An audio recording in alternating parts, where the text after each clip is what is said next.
Hello again, officers. Have you come to admire my mural? Ooh, not only have you found my address, you've discovered my biggest secret. I'm a coal miner. Yes, I keep hoping a shaft will collapse on me, but somehow it never happens. Does anyone in a city like this? If there's pain about any particular home she's lost, she's buried it deep, fortified herself against it. It doesn't have to do anything at all. Nothing does. Like me. Right now, I'm doing nothing at all. Shoot, Piggy. It's what you do, isn't it? They just might be. Rough stuff. If you take the ride, you'd be wise to buckle your little pig belly up. We apologize, but we're currently not buying the entrapment you're selling. Please call again later. Thank you.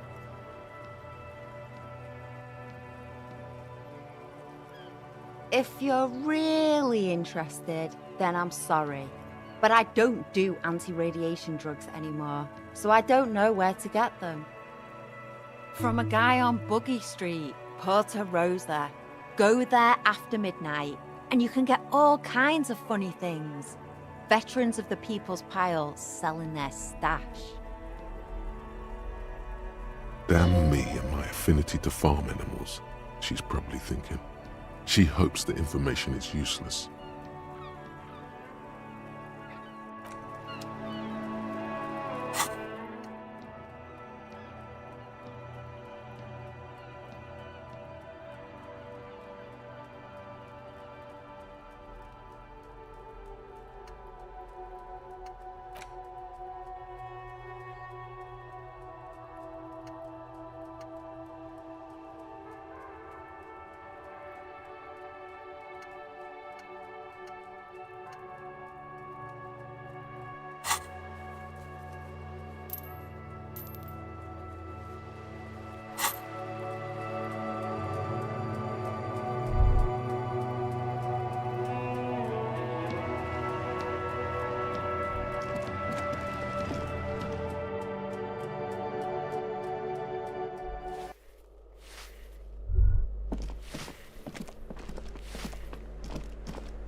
Gendarmerie, you found me. It feels like a Friday. He seems to be in a good mood tonight. And his shirt is still unbuttoned. Beautiful. So tell me, are you here to make things right again? Beautiful. I have some good news for you. My Sunday friend is visiting me tonight. I told him about you and he'd like to say hello. Step in. He's already waiting. That's nice, but I don't have anything to tell you. It's my friend you're looking for, not me. He takes another drag of his unfiltered cigarette and looks around. It's getting dark and the neighboring windows have lit up one by one. Besides, I've got to run. He's going to leave you alone again. That's sad. Don't worry, we'll meet again. Come find me in the bar of the Whirling some evening. A man on high heels stumbles out of a basement club, music blasting over the entire district. It's chilly, and as the chemicals hit his nervous system, 1,000 shivers ripple through his body. Something flutters in the corner of the lieutenant's mouth as you're saying those words. We'll talk. Just not tonight. Take care, all right?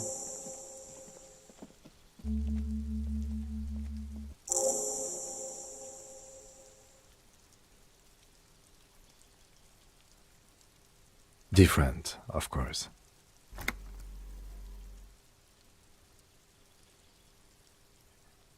His shirt. His shirt. His shirt. No, I don't know why his shirt is always unbuttoned. Come on, detective, let's go. We've got a potential witness to interview. His Sunday friend, remember?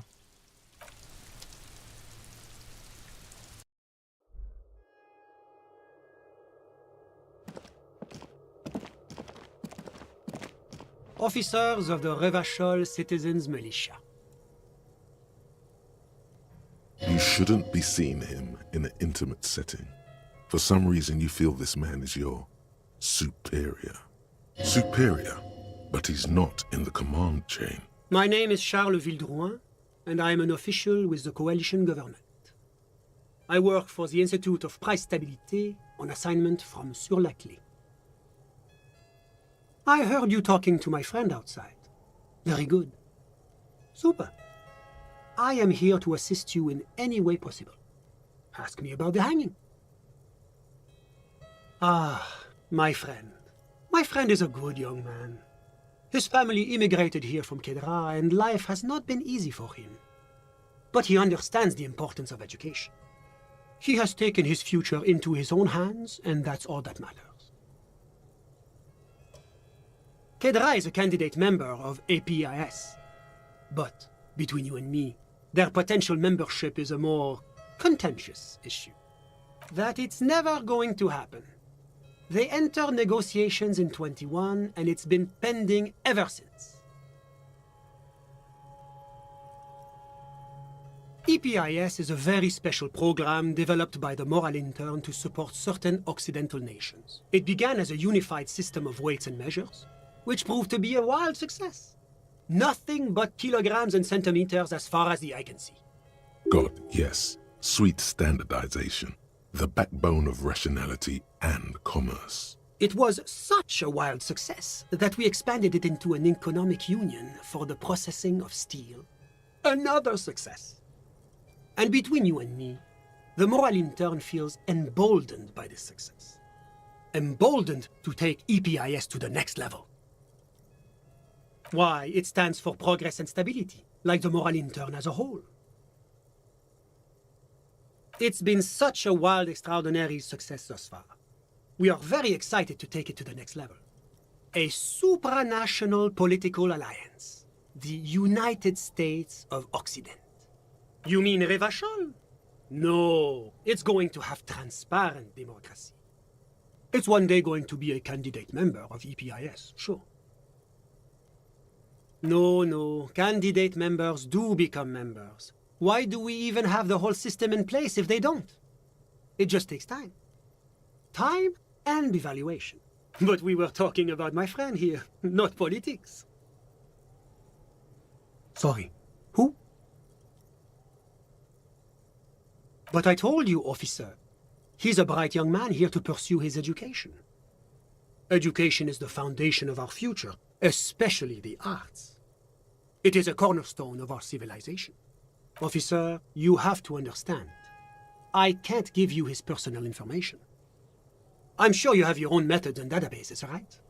Please don't put me in this situation. He's deeply enmeshed in the study of the fine arts, yes. He's a truly free spirit. He likes all the arts. Perhaps graphic design, printmaking, who knows? The world is open wide for a talented youth like him. How did any of us become friends? Bad things happening on the Insulindian Isola? Oil platforms ablaze in the night? Civil wars lasting for years? Finally, the international community is forced to step in.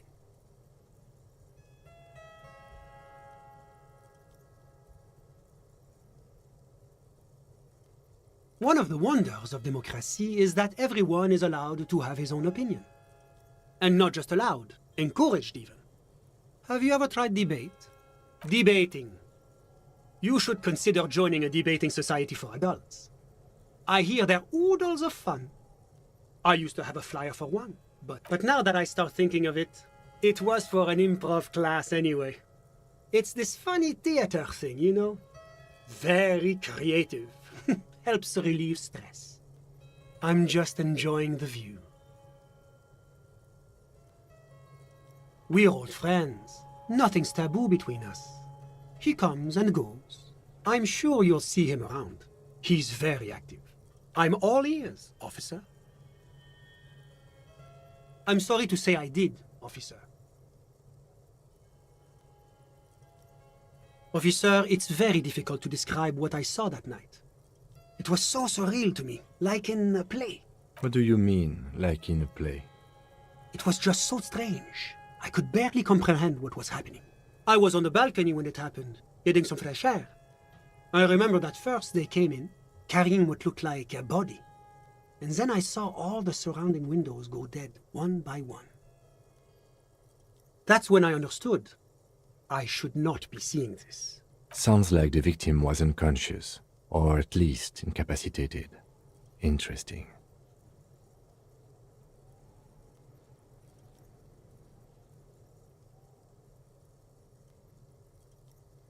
I couldn't tell you exactly.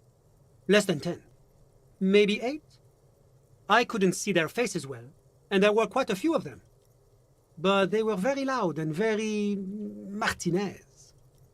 Let's just say that the laboring classes can get rather expressive with their profanities. I went back inside. Yes, back inside. Keep yourself safe from the killing.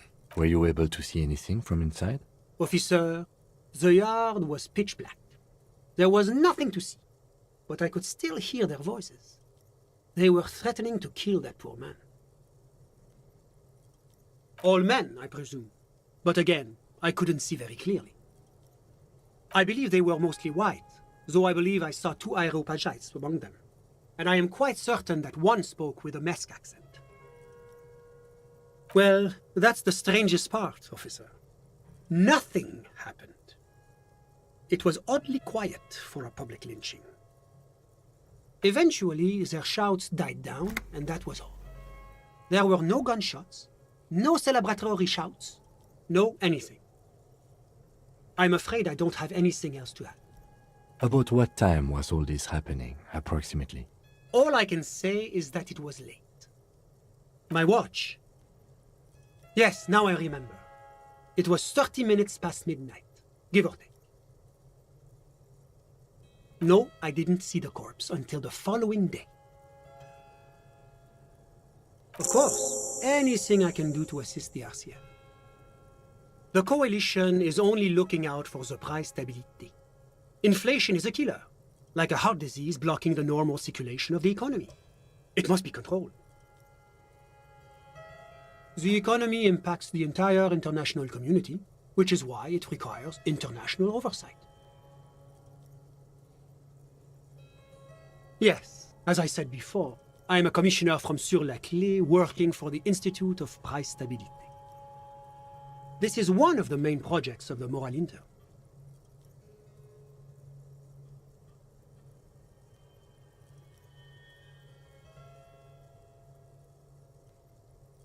It's the International Organization for Moralists, hence Moralist International. The Institute of Price Stability is just one of its many mind babies, as is the coalition.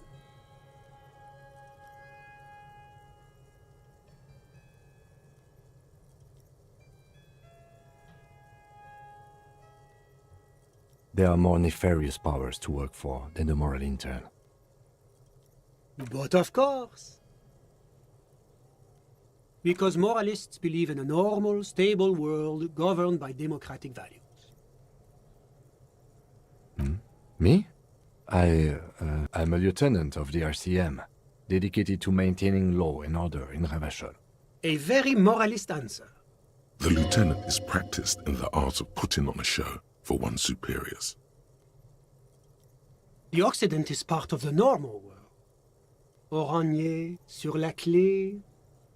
Martinez? No. Martinez is something else.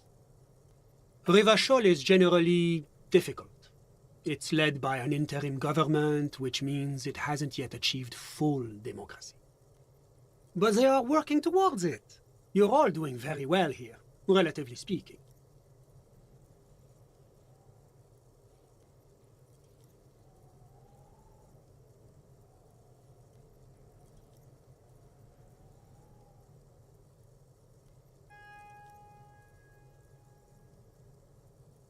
Is this option D usually the most reasonable answer?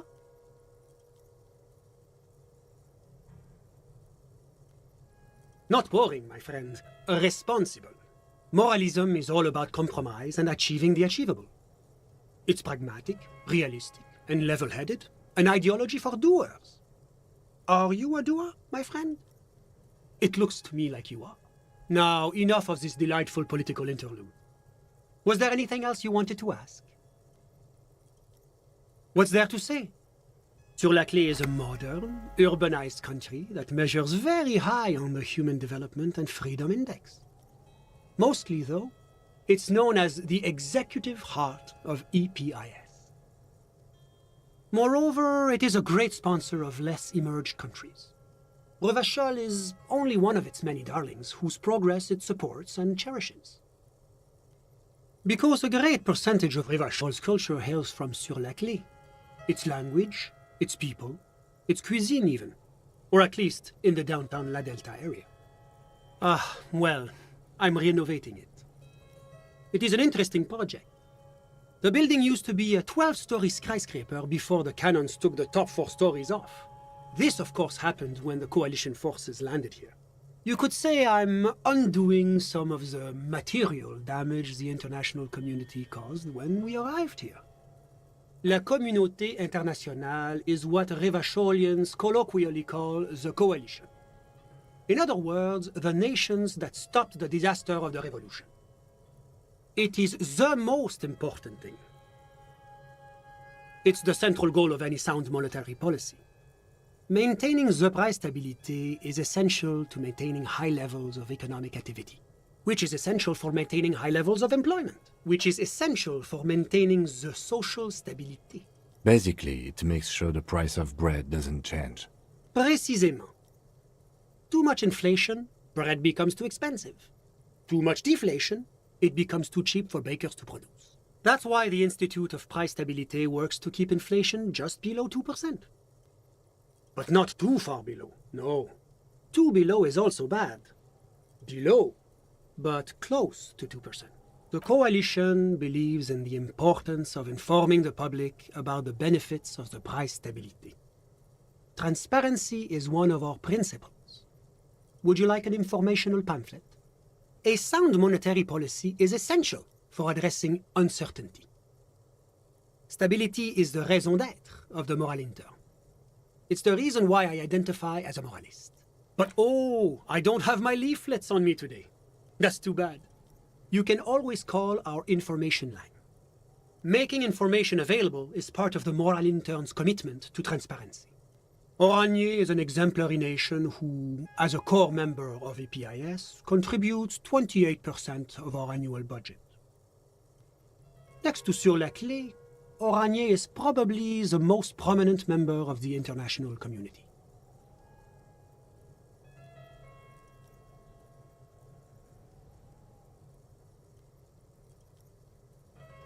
As founding members, they are both very EPIS. Oranje carries a lot of political weight, while Sur-la-Clé takes care of the business side of things. Sur-la-Clé hosts the headquarters of the major EPIS institutions. Oranje's economy is one of the most advanced in the world. It has successfully transitioned from heavy industry to advanced services and generally acts as an engine for sustainable change in the international community. About what? Oh, it's very urban and very well organized. Their streets are clean, their horse cars run on time, the people are polite and efficient. Like I said, they are an example for less emerged nations to follow. Whatever you wish, officer. A moment, officer. Do you have everything you need from me? I'm afraid we won't have the chance to speak again once you leave. It's against diplomatic best practices for an official in my position to be discussing murders with local militiamen. And I'm pressed for time. After you leave, I should be leaving as well. That's not the real reason he's so apprehensive. Men in his position shouldn't be seen loitering around in underprivileged young men's apartments in the middle of the night.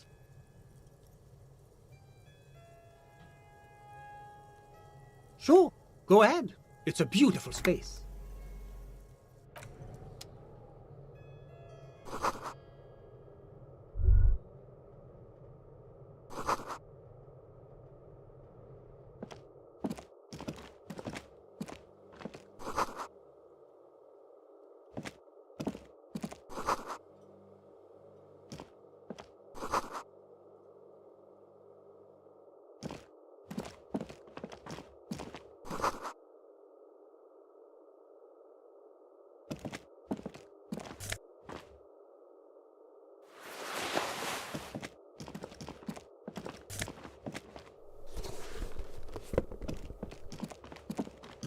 Was there anything else?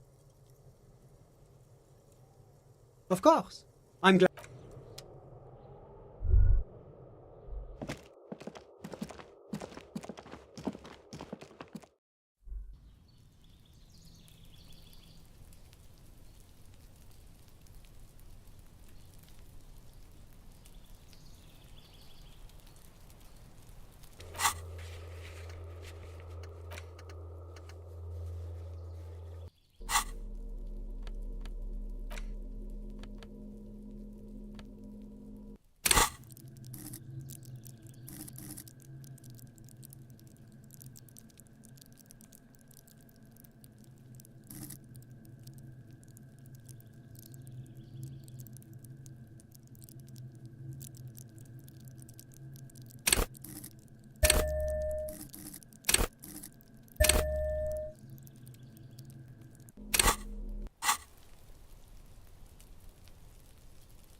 Hello again, officers.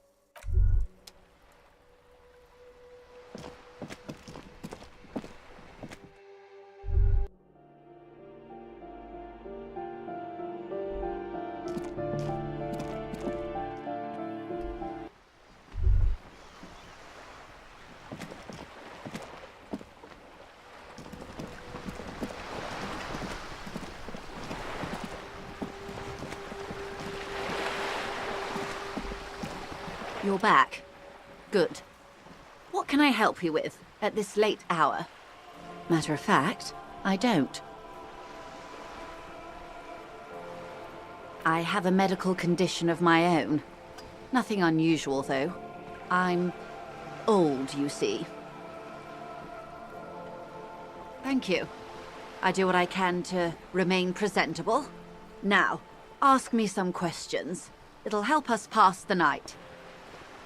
By love, you did. Pleased to meet you, Lieutenant W. Freighter Dubois. I am glad to see a man of high qualification. The situation is precarious. What can I help you with, Lieutenant Freighter?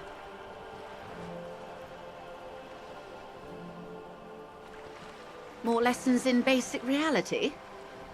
My favorite part of the day. Go ahead. Glad to have been of assistance.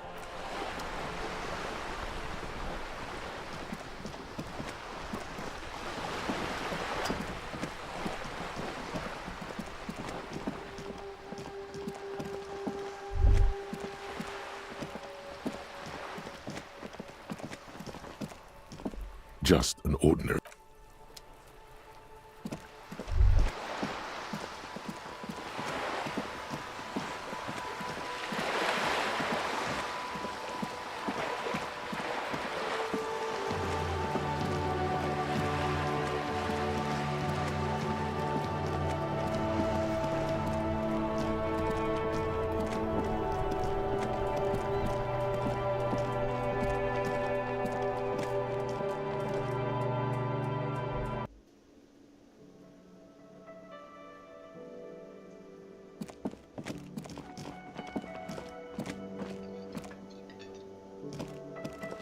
Can I help you?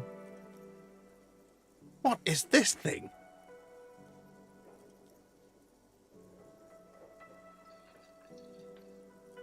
What, the interior decorating kind? You know, I'm sorry. This is actually a nice bird. A competent piece of taxidermy. I can fix it to the plaque and have a new bird in the establishment, I guess? So, I don't know. Thank you. I'm gonna go with thank you.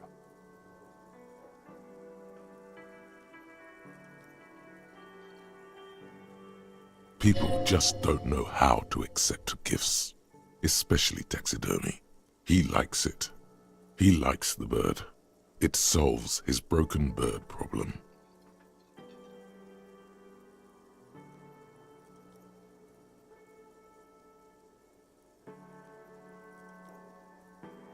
I feel good about our work here today. It's all about the little things, like bringing people random stuffed animals.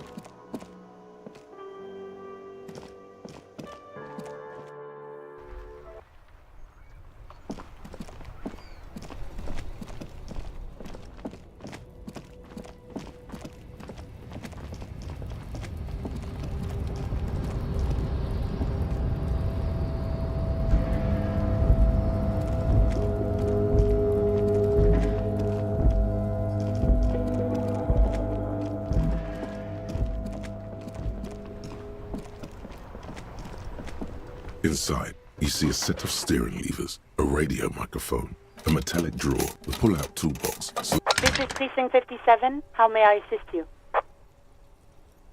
Not yet, but 57. In the cabin, you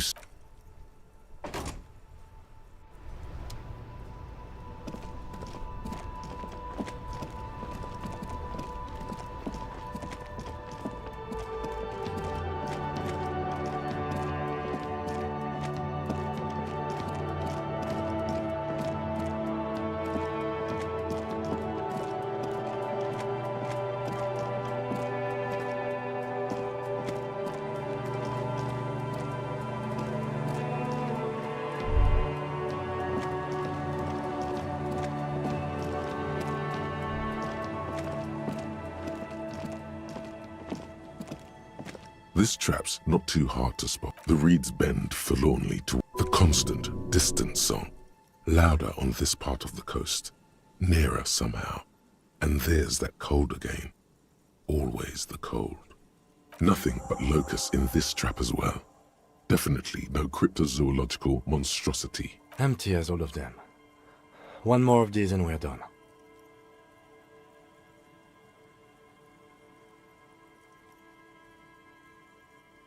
No, I'm fine. I didn't mean to complain, it's just...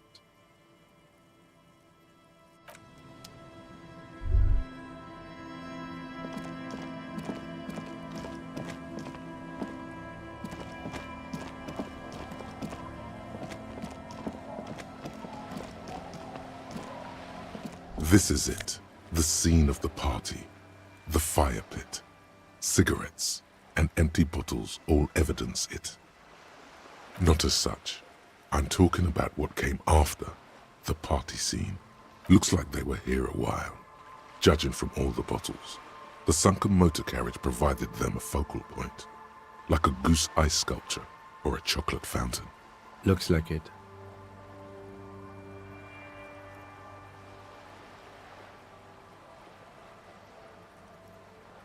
Hey, let's keep moving, detective. Somehow, he doesn't want to dwell on it.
Rust peels off the bent iron posts of the swing.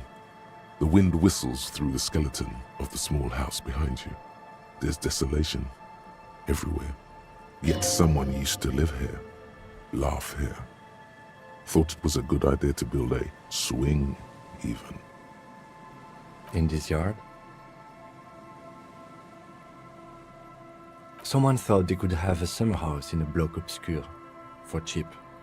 It didn't work out. They abandoned it about a decade ago.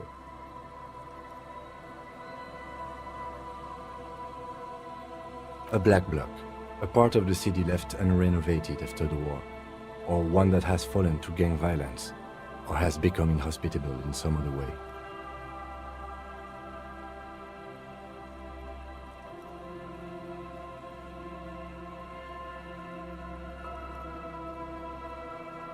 Practically, it's not an official term in any way, but look around.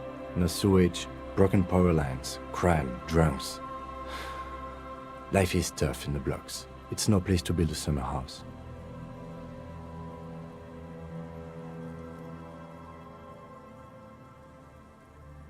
Yes, and you picked it up as part of the Jamrock Shuffle. It's not meant as nagging, just an observation. We should move. I don't think we will solve the murder with forays into the urban hinterland, at least in this phase of the investigation.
Tequila sunset. Ah, tequila. I knew you'd come through. That's fucking great, man. Let me see. What? This isn't my jacket. My jacket was beautiful. This is fucking filthy. What am I? I'm not taking a disgusting pile of hobo rags. I may be in an irrecoverably decaying orbit, but I've still got standards. Either bring it back the way it was before, or find a dumpster to burn it in. You know, despite the guano, it looks like the jacket itself is stain-resistant. It may just need a good scrubbing.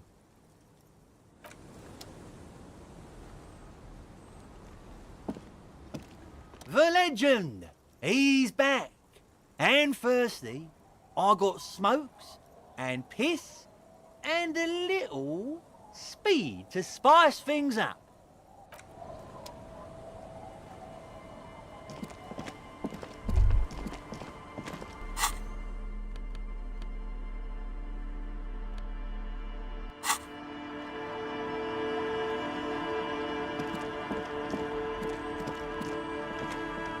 The legend!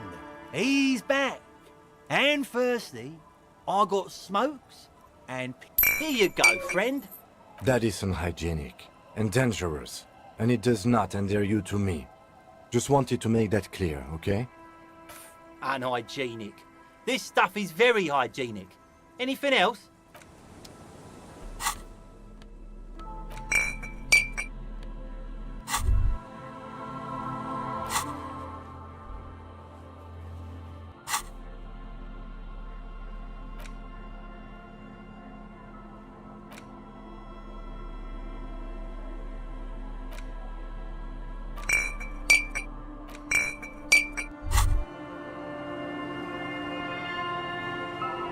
Now that you've acquired some stimulants, it's time for a little pick-me-up. Time to detect. It will make you into more than that. A megacop. This is your modus operandi. This is how you've done it for years. Let's go. See? That's your problem. A lack of confidence. Speed can help you with that. And, Kim, it can help you with everything. You raise the bottle, close a nostril, and inhale furiously. The rush is almost immediate. It tastes bitter and caustic and stings a bit inside your nose. Now the taste is slowly receding into your throat. The rush is growing in intensity, your little heart pounding like a bird in a cage. A sweat breaks out across your brow. Your jaw clenches.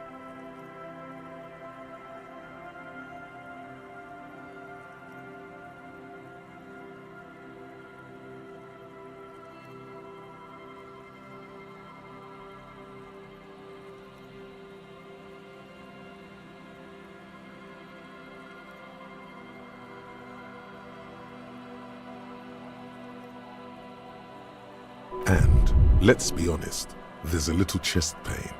The good kind, of course.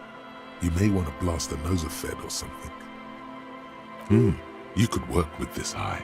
Like, literally work. Solve the case. File some papers. Maybe clean up your hostel room. Then solve another case. Then start a side investigation into the paranatural. Then build a radio computer. Time for a little truth.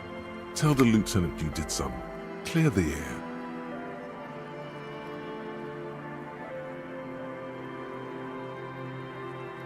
I'm not your mother. I don't care. Do what you have to do. As long as you remain functional, he thinks. Now, let's get back to work. To this. You kidding? There are downsides to not being on it. There are massive downsides. It's a potent neurotoxin. You're turning yourself into a frayed idiot. Spring. Everything is clear around you. You're ready to concentrate on the next task in the task chain. In the bottom right corner of the screen, there's a speed button.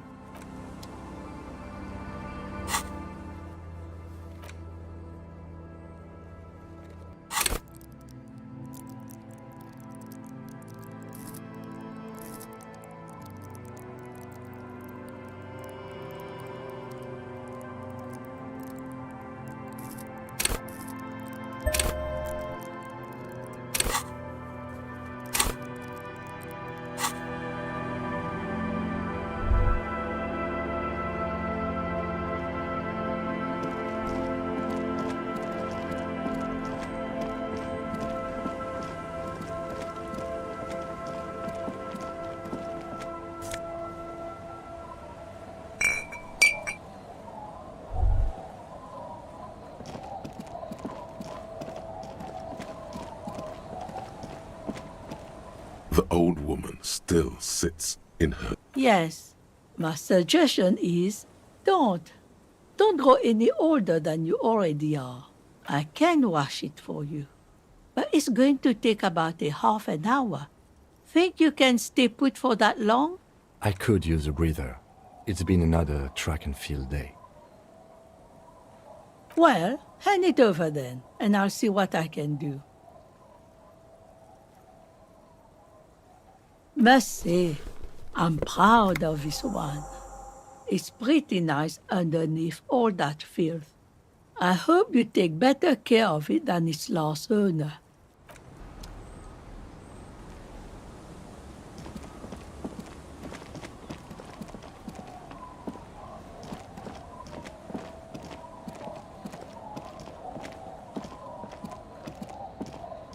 Tequila Sunset.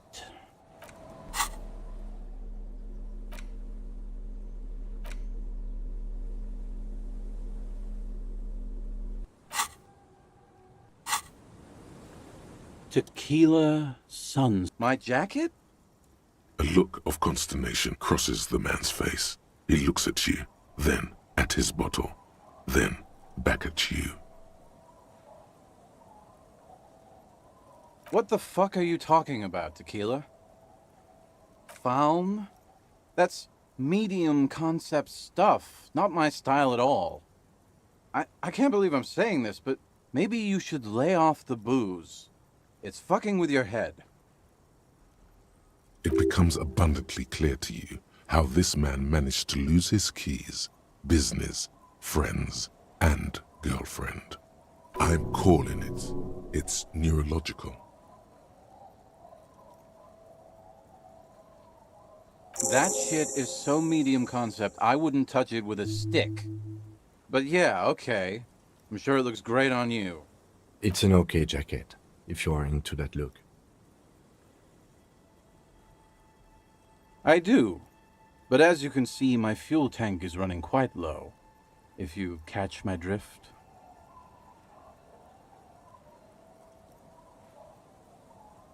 Then I can't keep on Okay, let's step aside for a second. I have something I want to talk about. I've been meaning to have a little chat with you about your sense of style. I'm glad you finally started dressing a little more like an officer of the RCM. Keep it up. Your half-brother is proud to stand beside you. Officers above the rank of sergeant are granted wide discretion when it comes to their uniforms. The idea is that civilians are more likely to open up to someone who's not dressed like a typical cop. You know the expression, the clothes make the man? The right outfit in the right situation can make all the difference in the world.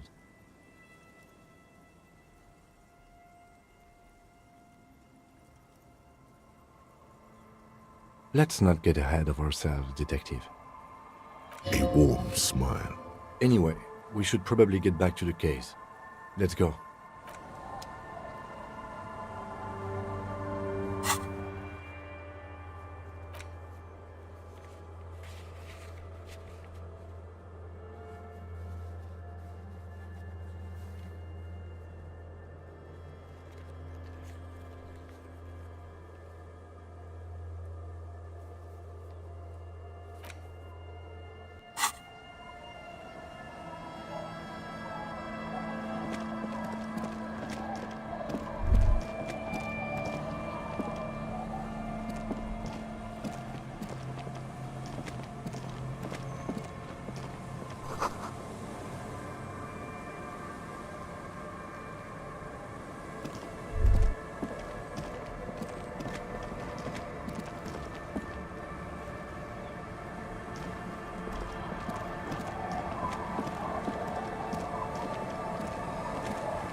Aye, the sea's gonna calm down soon. I can feel it. The wind is turning southeast. What's on your mind, officer?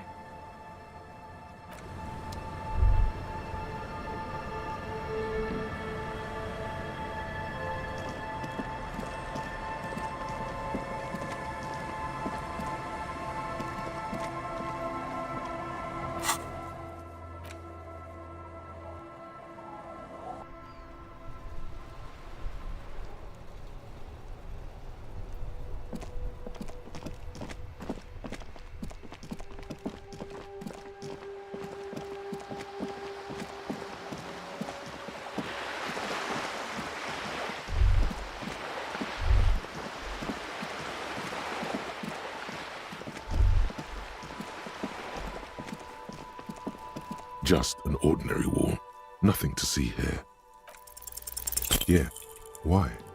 It's a wall. Why must we stop to...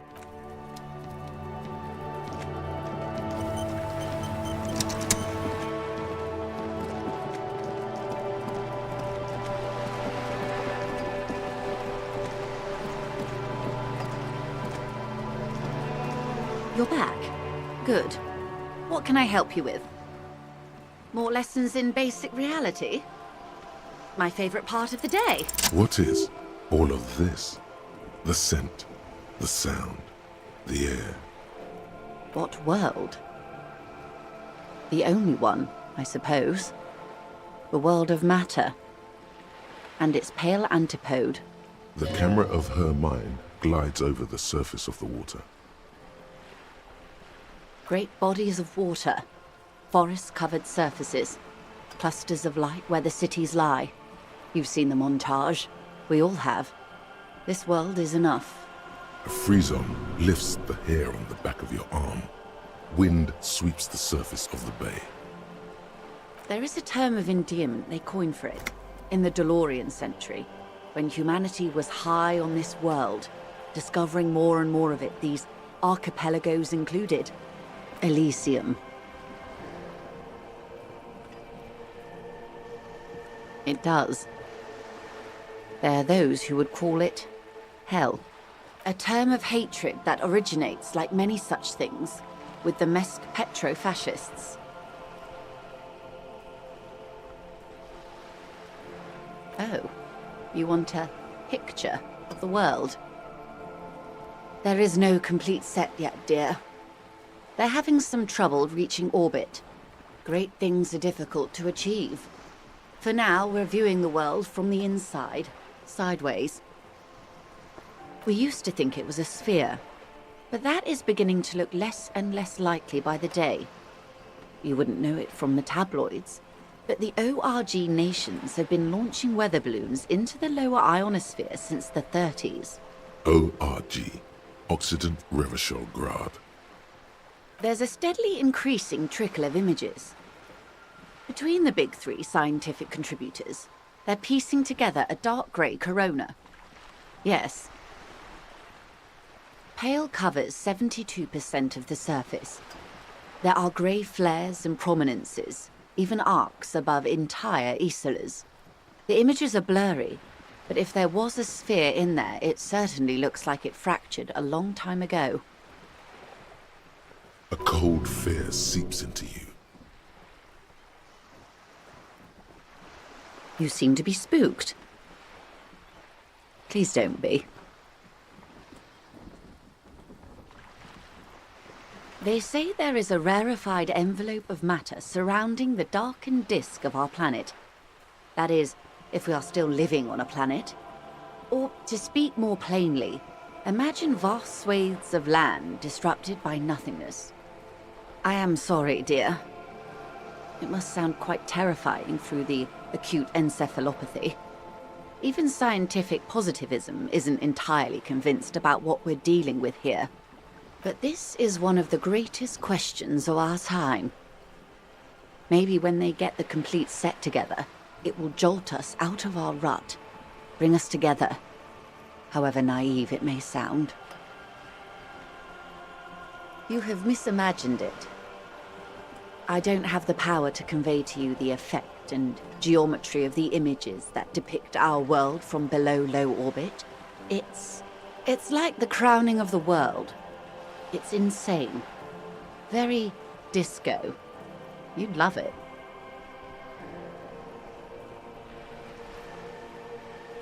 See? Everyone finds something worth holding on to in this world, however wasted its opportunities. The cold seeps into you. The air is heavy with 80% humidity.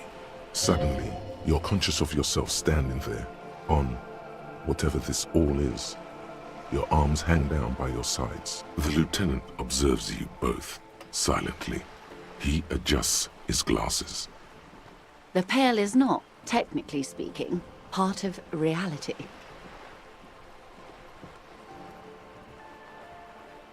Yes. Also, I think we've had enough excitement for today. We do have a case to attend to. His voice is low, but firm. All she can say is, Of course, Lieutenant. Let's try something else.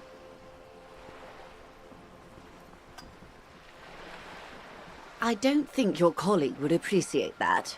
He has already been so patient with this whole exercise. Let's continue with something else, all right? You can ask about anything else in the world. Anything. but she wants to tell you. You could sneak back later, when he's not around, unless you can convince him to step aside. Is what you want to do. But should you? He expressly stated you shouldn't hear about it. What if it renders you mad? Or catatonic? Or makes you lose your memory again? Yes? Glad to have been of assistance.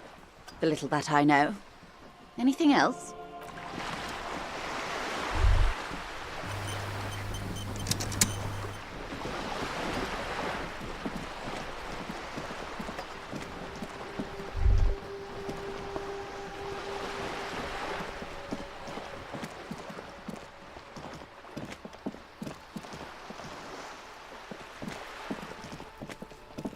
Just an ordinary wall. Nothing to see here.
The door has seen better days.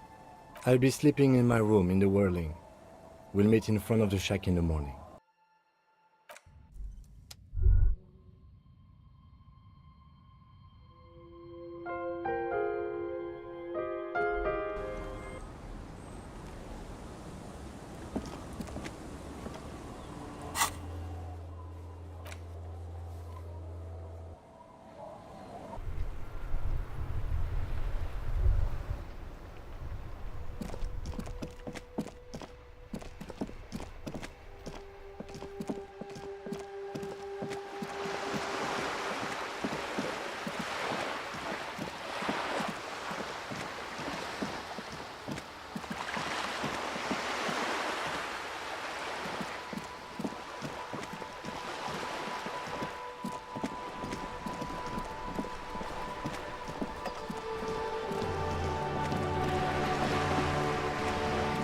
You're back. Good.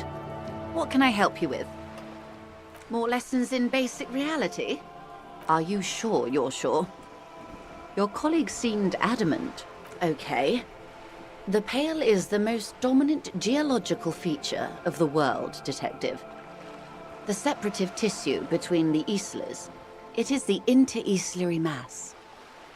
Isla is a Messinian word for a continent of matter, enveloped on all sides by the Pale. Also, isolation, or landmass. We used to believe there was only one. In the last 4 centuries, we have discovered 7. Mundi, Seol, Samara, Ilmara, Grad, Katla, and this, Insulinde. An oceanic isla. It comprises mostly of water. Muindi is the largest, Katla the coldest, Insulinde the bluest. What can I say? Each is perishing and dear.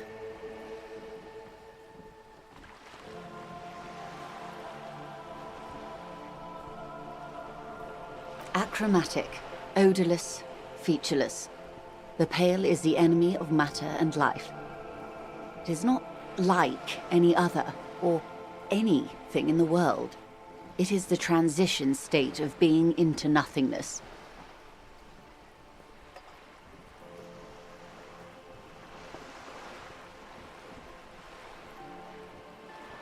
Oh, it is so difficult for us. It is possible to force dimensions on the Pale. In modern times, we can even compress its latitude, bouncing radio waves from one end to the other, shortening the path. But it is still hard for humans to navigate the Pale without getting lost, or having our minds damaged. Extensively. Some say the damage stems from extreme sensory deprivation. Others argue that Pale somehow consists of past information that's degrading, that it's rarefied past, not rarefied matter. They call it the blend over of the self. The Pale does not only suspend the laws of physics, but also the laws of psychology, maybe history even. The human mind becomes over-radiated by past. It feels terrible. Absolutely terrible. International standards strictly limit civilian travelers to 6 days of Pale exposure per year.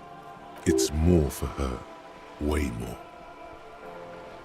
No, Lieutenant Dubois. I'm entreprenetic business class. I'm cleared and trained for 22 days of Pale transit annually.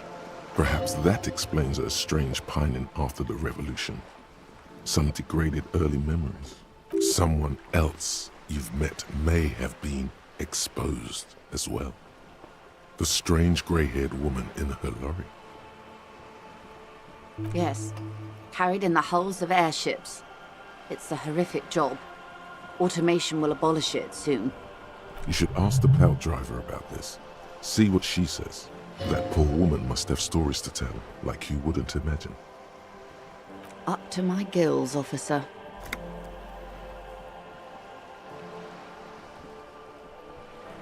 Entreprenetics is the scientific study of the Pale, or a recent iteration of it by way of Grad. The study of the Pale reaches back 6,000 years. The Pericarnassians called it the Western Plain. There are signs of pre-modern crossings.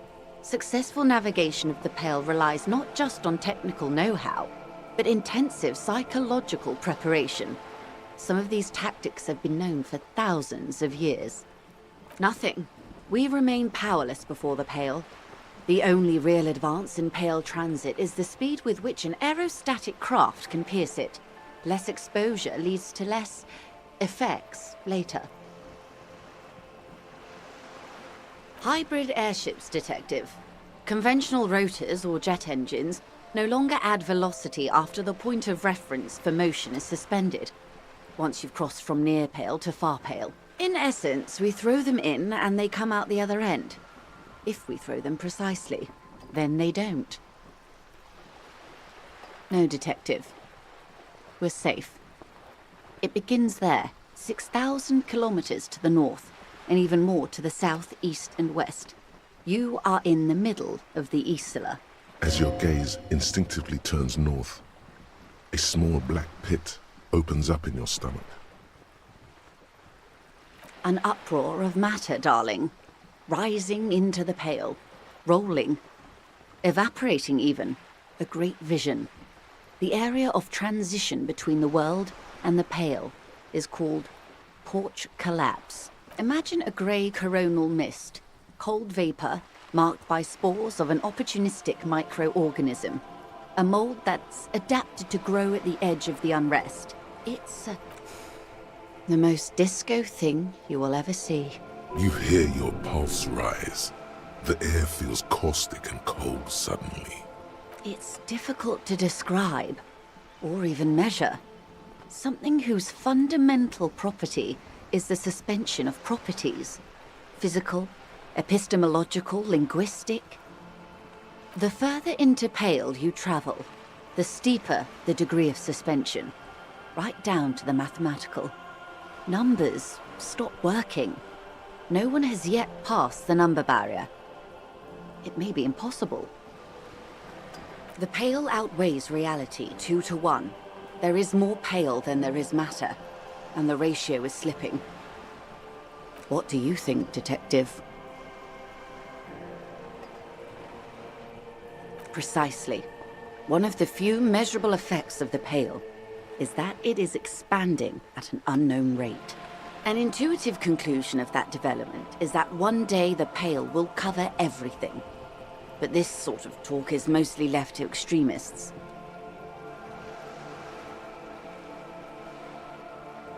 Most people, and indeed most private and government sector organizations, entire civilizations and religions even, find handy ways to ignore or downplay that knowledge.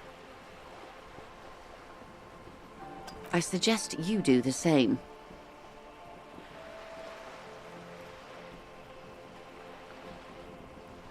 Off we go. You see the hanged man's mouth open. One and all. They say Pale is death, but for the universe. Why should we just leave, and the world get left behind? Yes, sweet reality. But before we do, tell me, Detective, is this the first time you're hearing this? Do you really not remember anything?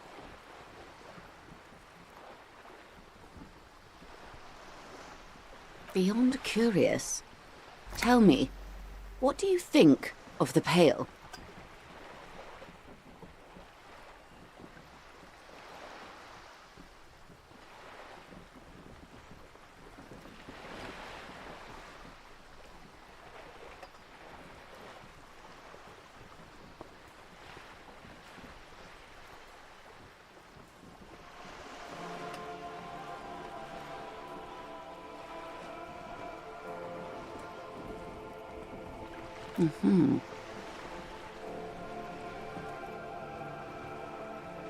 You really didn't know. This does not spell good for the investigation, Detective.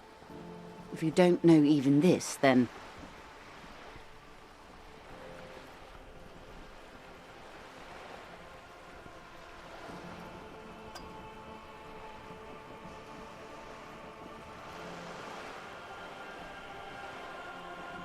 Your colleague, Lieutenant Kisaragi, is competent.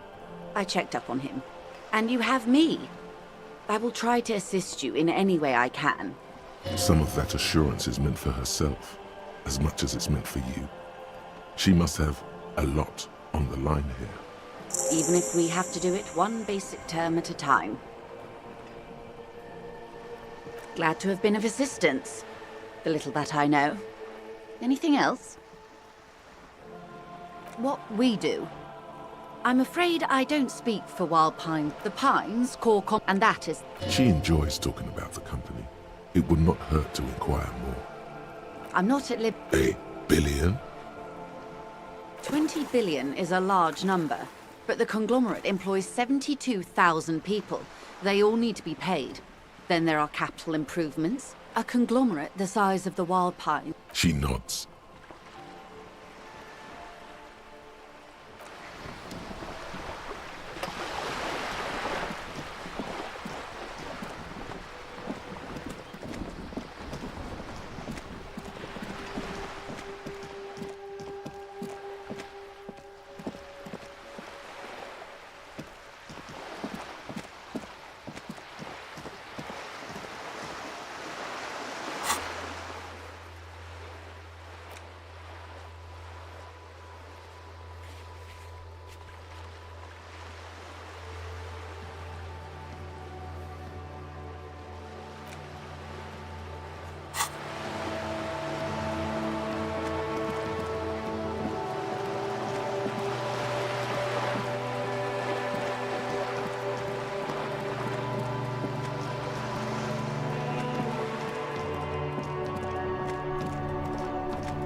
Aye, the sea's gonna calm down soon. I can feel it. Get the drink on.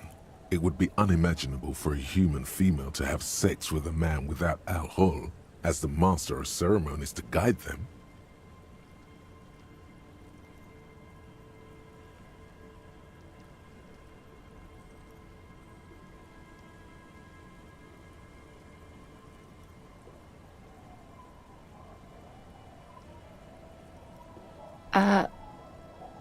What?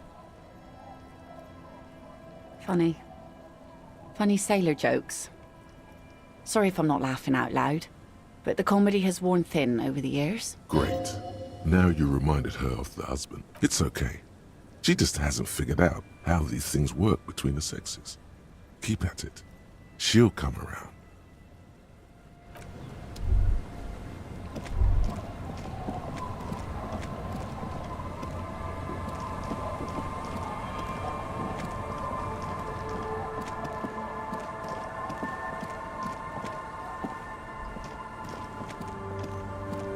It's getting cold, this late in the night.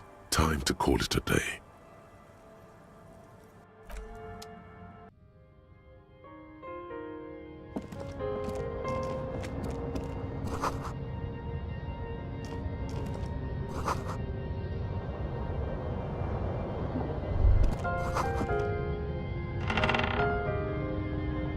A brisk coastal wind still howls against the window of the shack. Occasionally, the room feels muffled, like you pulled your hat over your ears. What is this place to you?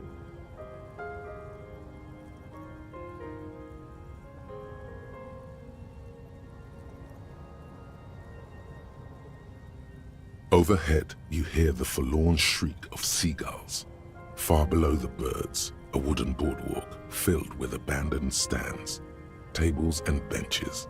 Echoes from a long-lost time. A middle-aged man stands in a rundown shack on the edge of a fishing village, listening to the heater hum on the wall. Outside, the howl of the wind has picked up. The waves crash against the stilts again. It's as if you think the thought, but in someone else's voice. Look under the floorboard.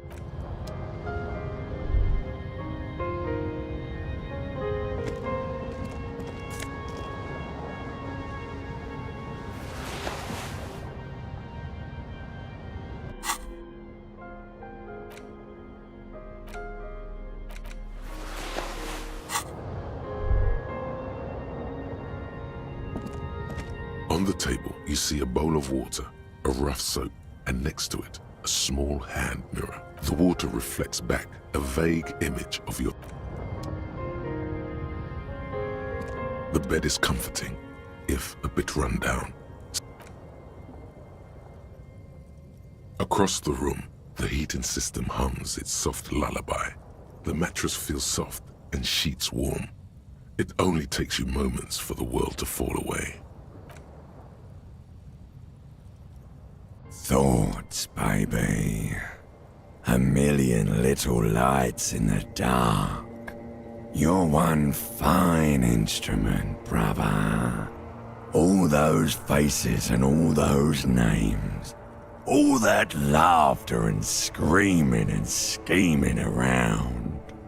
Every corner and every street. Recorded in you forever on ferrotape. On and on it goes for untold hours.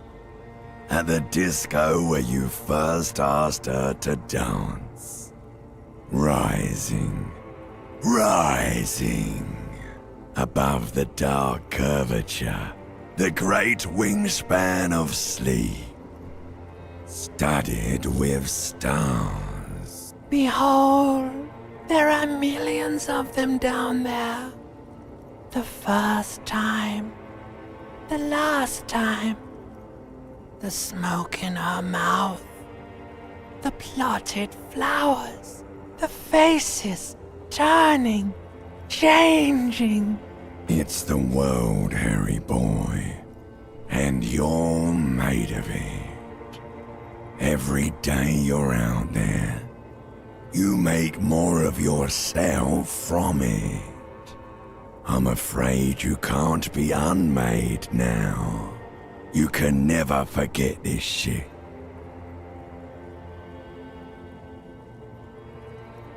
All stuck on loop, whirling, spitting out words and images. You're the son of the world again. Harrister, a ceaseless agent. Picking up litter and old newspapers, collecting your little bubblegum wrappers and idiotic picture postcards.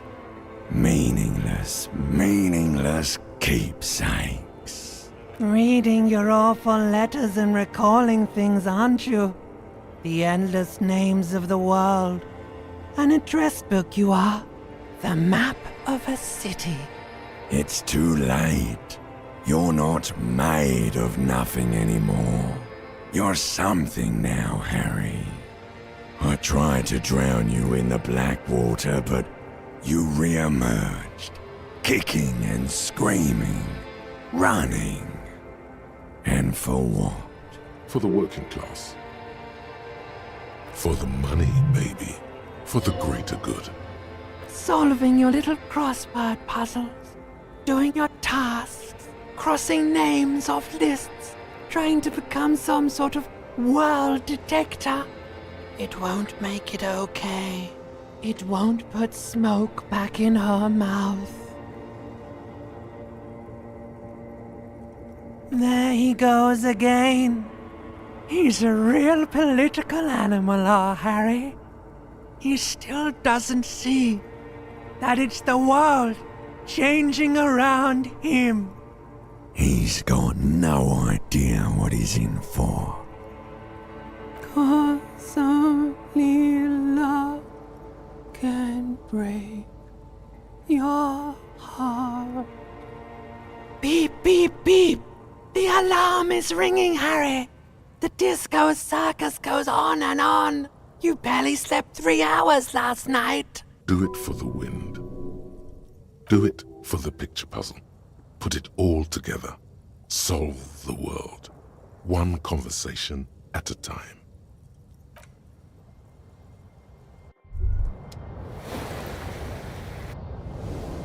Rise and shine, comrade. It's time to get to work. Despite all the thinking you've been doing, only 0.0001% of communism has been built. It's too great a task to undertake alone. You're going to have to get organized. It's good that your personal business is in order, but we're talking about political matters of world historical import here. You must seek out your revolutionary brothers and sisters. Find out how much communism they've built. Then, together, maybe you'll be able to build as much as 0.0002% of communism, but it won't be easy. Decades of persecution by coalition authorities have driven the remaining communists of Martinaise underground. They live underground. These communists aren't men. They're mole people.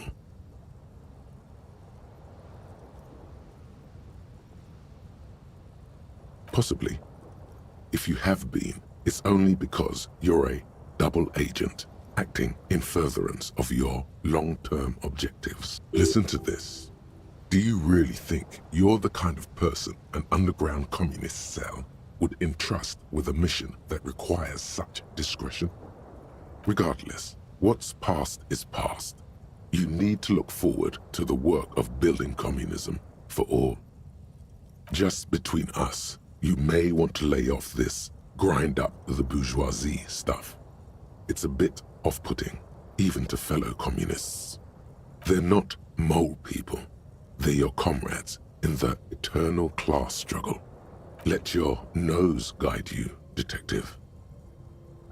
No, we meant your nose, as in that swollen muck detector in the center of your face.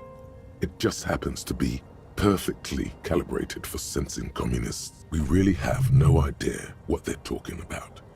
There's no linkage between ideology and olfaction. Failure. That's why you're perfect for the job. No one's got a better nose for failure than you, Harry. What you're smelling is your own body odor, of course. Nothing a shower and change of clothes couldn't fix. People sometimes complain there are no real communists left in Martinaise, but you can smell their presence. They're out there, waiting for you to join them.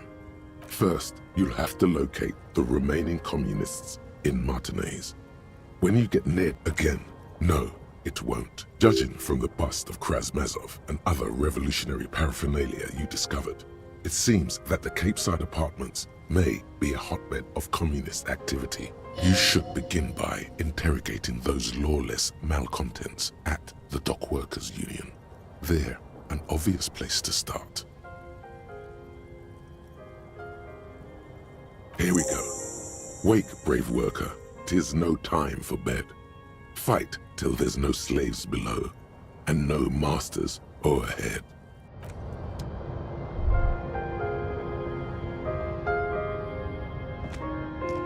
An old mirror hangs on the wall. You see the reflection of your...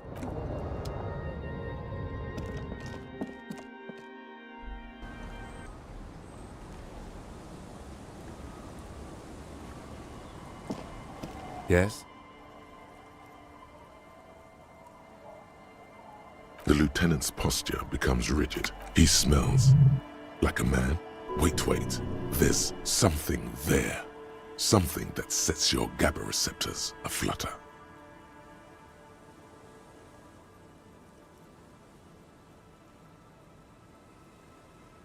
The lieutenant's aftershave, a common drugstore brand.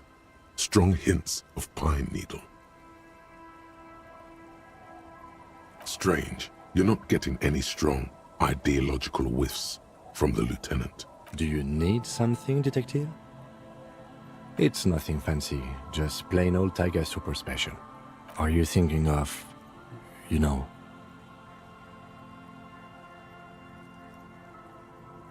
I didn't mean to offend. It's your business, of course. Was there something else you wish to discuss? Wonderful. What is your takeaway?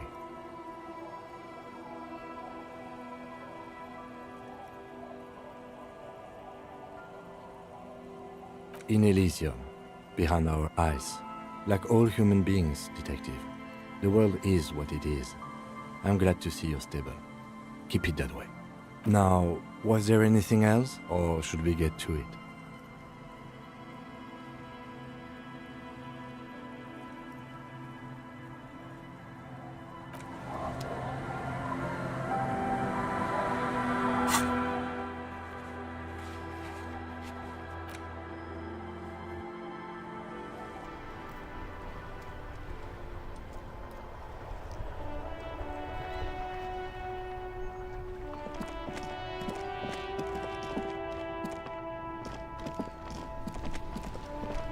Now it's turning into a kind of a snow limbo, man. No. Just no. This guy has amazing willpower. Honestly, he's the only one of that intellectual bunch I trust.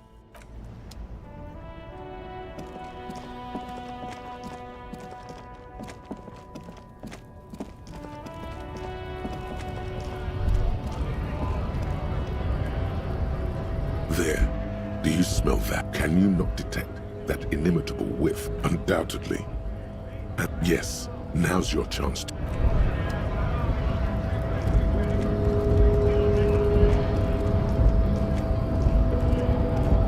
Hola, wandering man. How can I help you? What's that, boy? Now's your chance. Remember, communists are notoriously skittish, so it's best to insinuate your way in. Have you tried a butcher shop? Don't think I've ever met a Kras personally. Okay, maybe it's time to abandon the subtle approach. Ah, now I see. Can't say I'm surprised. You seem to take your communism seriously. Not a bad thing, mind you. It's good for a man to take time to think about the whole socio-political world picture.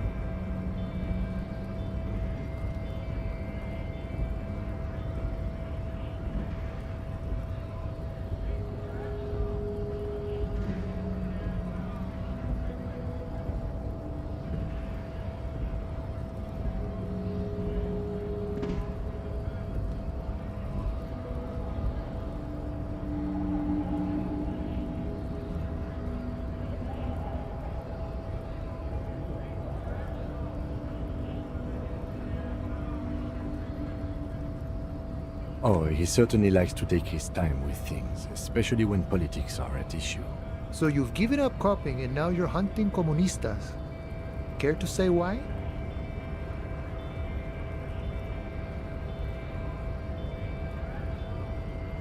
Chasing a dream, huh?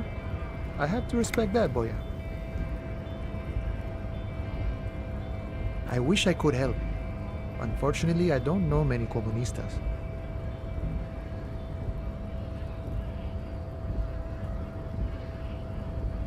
Didn't realize you could smell communism. But then, I've never studied the subject. You can smell all sorts of things. Fear, disgust, desire. Not communism, though. Maybe it's not taught in any of your so-called universities, but there's definitely something going on here. Ah, but you know, I did meet a genuine ideologo a few months ago. Perhaps he's your guy. You know, a guy with a theory. Someone who likes to pit his theory against other theories in deadly theory combat. It was late one night as I was leaving the arbor. He was waiting on the corner in a bright white jacket. Classic Sarameritzian style. He asked me for a light. We shared cigarettes. Then he asked me if I ever thought about getting into some of the extra physical branches of communism. See, all this political chit-chat is just an excuse to rip tar with strangers. Let's say we just skip right to the good part then. It was all right. A little like something out of a Vespertine spy novel, but I must respect the effort. I couldn't tell you. Once I declined his offer, we finished our cigarettes and he disappeared back into the night. Just before he melted into the shadows, he remembered Dobrava and Abadanais, and then he was gone. I don't know. Guess not everyone remembers. Been wondering about that myself. Some comunista inside talk with me. Not meant for the wider public. They love that kind of thing. You'd have to ask someone who knows the ideologo personally. I have to say though, It sounds like you found yourselves a proper hunt. The man whispers a jaunty tune. A coastal breeze ruffles his hair. Yeah, the janitor who gave me the key to his apartment said the guy's a bit of an asshole.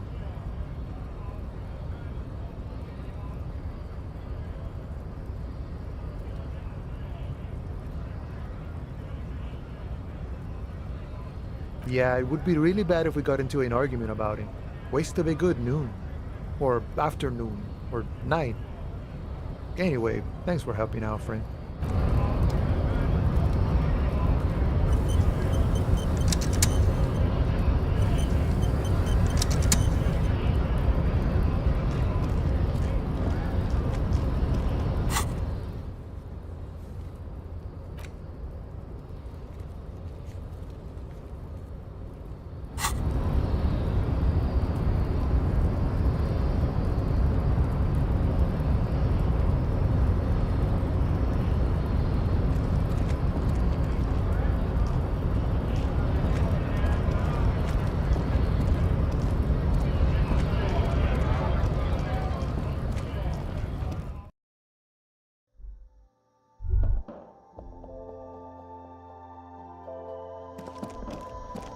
The tear machine stands. Your bottles clunk. A small cabin. Just ask me if you need anything from Saint Baptiste. We don't. Okay, here. Okay, here. Okay, here. I hope Saint Baptiste makes you feel. Okay, here. Okay, here. Okay, here. I hope Saint Baptiste makes you feel better or something.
There it is again.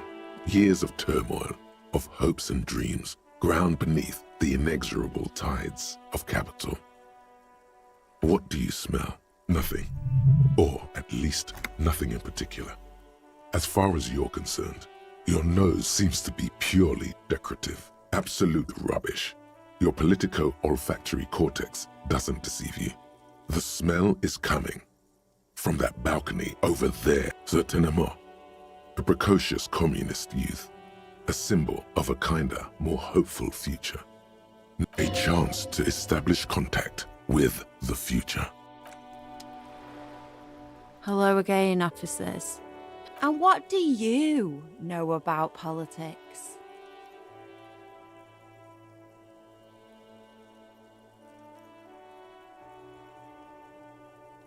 The girl erupts in a cackle that seems like it should belong to a much older woman. Oh, that's very nice. The little piggy wants to make sausages. Out of what? His little piggy friends?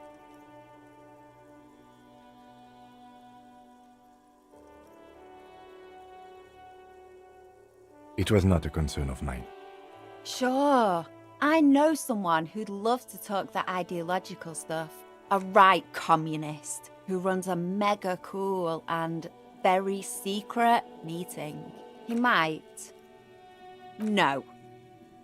The lieutenant let slip a sigh that seems to suggest this turn was utterly predictable.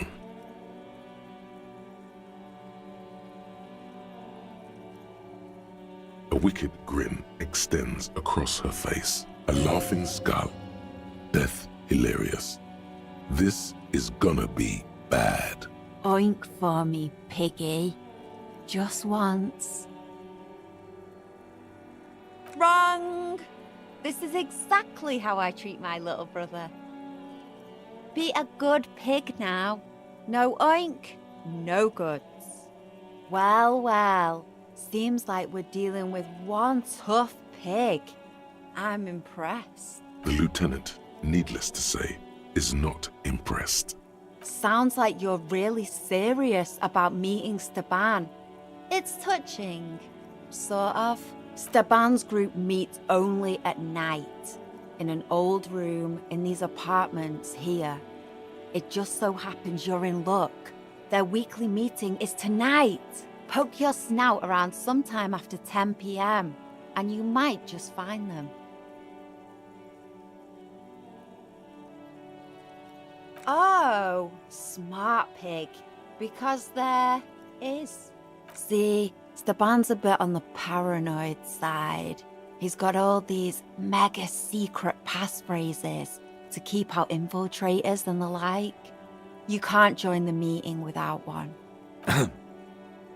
Not to interfere in your personal errand, but I wonder whether it might have something to do with that phrase mañana mentioned overhearing. The lieutenant nods. Guess this is what happens when two pigs put their heads together. That's enough. Off with you then.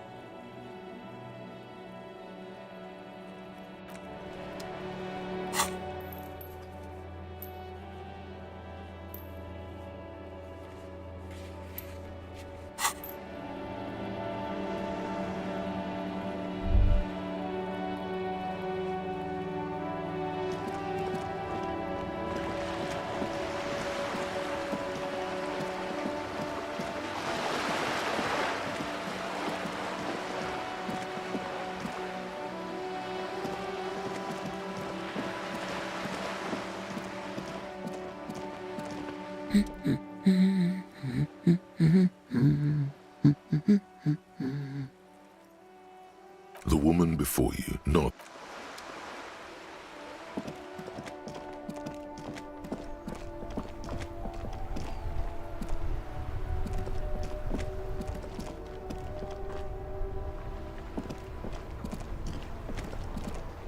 That's one brutal motor car. If I were a snack, yeah. Was it a good idea on the lieutenant's part to get into this? Don't even answer that.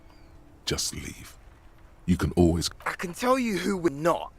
Which is not to say the part of this... These Skull people are more than an authority. They're deities. Oh, yeah. Yeah. By the way... The lieutenant on your left is unusually lenient toward them. We're not franchise skulls. Well, because we can be just as psycho and vicious. You don't feel very scared.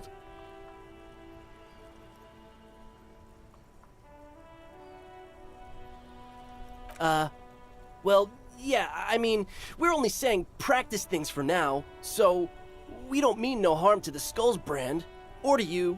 This is definitely something the Skulls would say, but we're not trying to encroach on the Skulls brand in any way. On the contrary... Hey, we could be just as hard. Or a grave on top of a grave. Wouldn't a grave on top of a grave be just a big hole? What's hard about holes? Filling them up, baby. Oh man, yeah. We're not... Be wary of the abyss. It's a threat. An impotent threat of violence. But I don't. In fact... Hey! Yeah. Didn't you cops like... The Union does Apart from the Union... Don't you worry about... Yeah, we are. Mm-hmm. Murder? Yeah, sure. We'll gladly tell you... Also, he was hanged. He was hanged from a tree. Yeah, These punks don't know any... Hey! Stop right there! How does one know anything? Fucking philosophy, man. You can do aggressive shit with philosophy. Justify shit. What about them? Well, for the word piss also, you've got to admit, it catches the eye. And see what I mean by... Like I said before, to catch a fish, you'll need to hurl the lure many times. And even then, it isn't certain. You get more fish in a shorter time. And for time is of the essence. And because when one fucks everything... Is it a coincidence that here we have two badass jackets? Yes? What is? What are you implying? No, I don't. What are you implying? Neither. Fine, if only to end this discussion. Theoretically, if I were a juvenile delinquent, if I were to already be down that path, I think peace is the stronger of the two statements. Seems about right, especially considering your heroic exit attempt. So are we done here? Or... you don't need us around for your secret whisper party, do you? No, no, no. Don't ask anything. Be subtle and scary. The boys dream about being... What? No. Yeah, man, keep it... Whoa. He... Shut the fuck up. Now bring it to the jackets and, yes, start Please be quiet. You got it. No need for cruelty.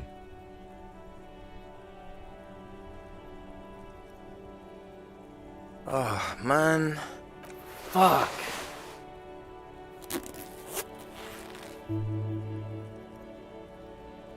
The lieutenant watches the boys take their jackets off with mild amusement. I'm absolutely okay with not having either one, thank you.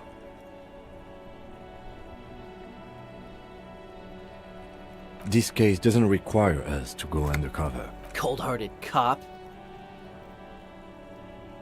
The need will not arise. The jackets are meant to complete each other. If a man was standing alone on a street corner with his written on his back, it'd just be an individual that has taken a liking to urine. And fuck the world, all on its own, is, frankly, generic. I don't know, Eric.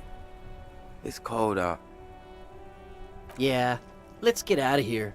The cops fucked us.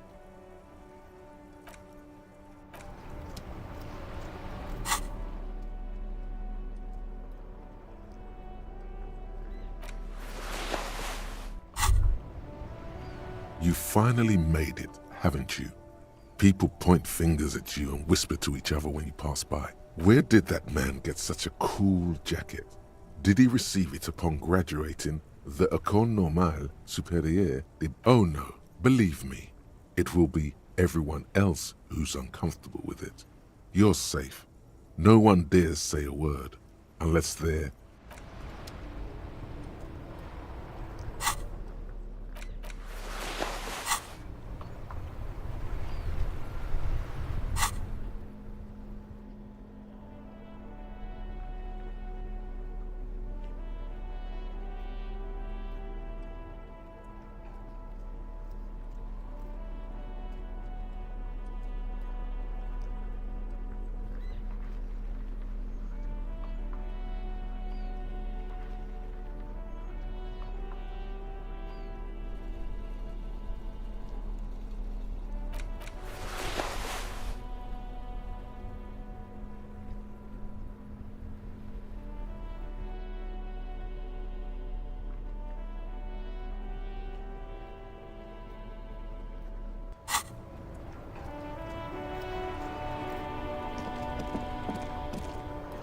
Inside, you see a set of steering levers, a radio microphone, This is Precinct 57. How may I assist you? Still no word, I'm afraid, sir. I know it must be frustrating. Was there anything else you... 57th? In the cabin, you see a set.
Nothing has changed about this trap.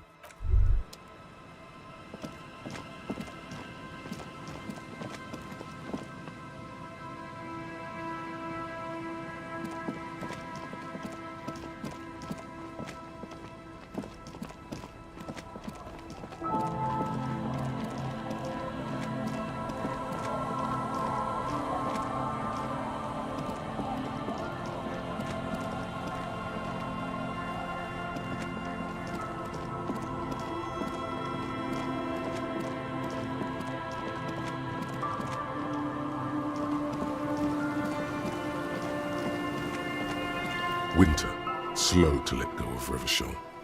The snow falls lazily, making the beach sand paler still, mixing with the rust-colored sewage runoff. And to think, it seemed as though it were already spring. You're warm in your hat and your coat, like a well-equipped explorer.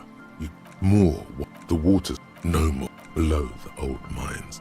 Losser, where the Philippi children under 14, after route 2 the mausoleum. Did someone say, how can it be pure if it's magenta? Snow falls, and few, but all around her. The canal you cross, someone, a fenced-off yard, the abandoned, a serpentine strip of land, the remain further out. Then there's Oz, the Bay of, and at the farthest reach, the raised moat was once a park. The pox is heavy drug use, a line of around you. The snow continues to fall. To the stairs snow fall. All of this built. A chill comes over you. Coalition aerostatics hang, layer upon layer of sand, poisoned with industrial runoff. The storm drainage, hidden bunkers. Someone stuffed a big old polar anorak into a concrete pipe under the boardwalk. It would keep you warm. You would probably never happen across it. But who knows? We should keep moving. Who knows when the snow will let up?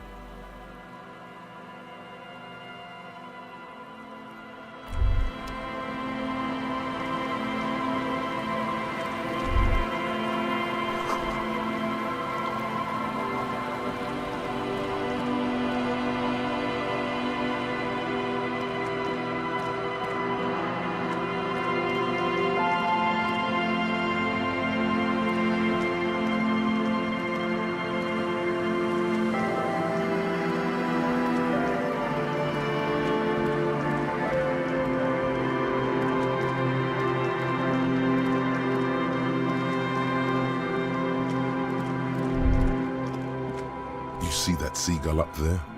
Remind you of anybody?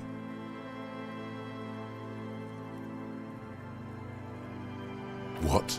Kim? No, it's you. You and the seagull are just alike. Think about the seagull's story. It's one of endurance and adaptation. The seaside was paradise once. They were birds of that paradise. Then their paradise became shit city. And what did they do? They became urban survivors, eating burgers out of trash cans, killing and eating pigeons. No time for that sentimental bullshit. They're hustlers, getting shit done. They're one pair of track pants away from gangsters, just like you.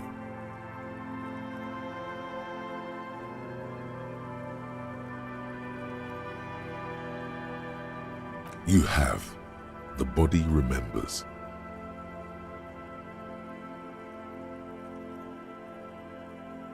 Exactly. The seagull does what it takes, and so do you. You've got that same spirit in you. When the time comes, you'll push yourself.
Nothing has changed about this trap.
It takes you a moment. The reeds sway, the wind picks up here. The trap feels light. No locusts, no phasmid either. But still.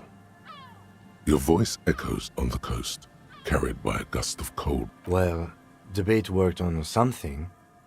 This doesn't mean it was a reed monster, though. Unless you see one in there. I just see an empty trap. We did, sort of, promise to tell them, didn't we?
The shine on these sunglasses lasts a lifetime, officer.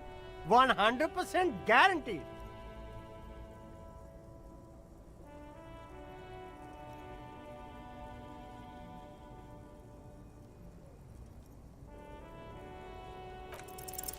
No luck.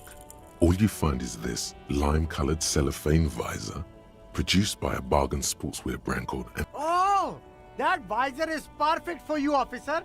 You don't like it? Sure, Square Joe. Nope.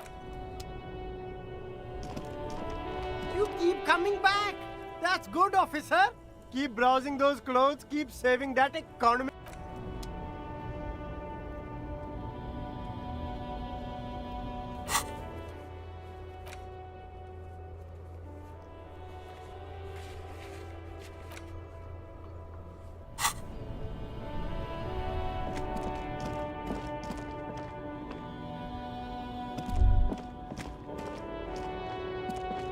The hawthorn tree on Rue de Saint-Gilles Lane. Bronze-colored ribbons of magnetic tape are caught in its branches, fluttering in the breeze. Just like promised, You've stood here for what seems like eons, guzzling the sickly fumes of lorries and carriages.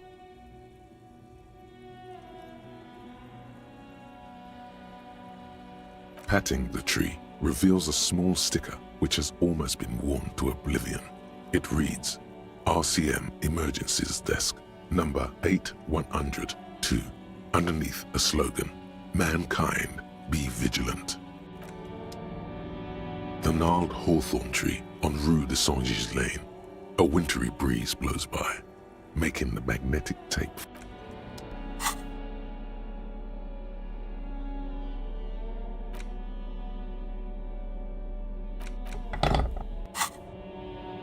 The gnarled hawthorn tree on Rue de Saint-Gilles Lane, like an immaculate labyrinth. The magnetic tape twists and turns around the branches. You just can't get it loose. All you've done is make your fingers bleed from the thorns.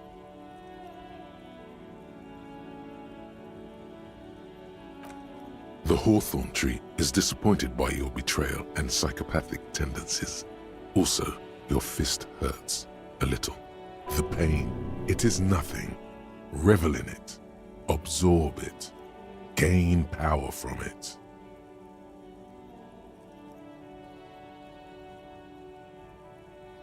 Yes, your pain is real.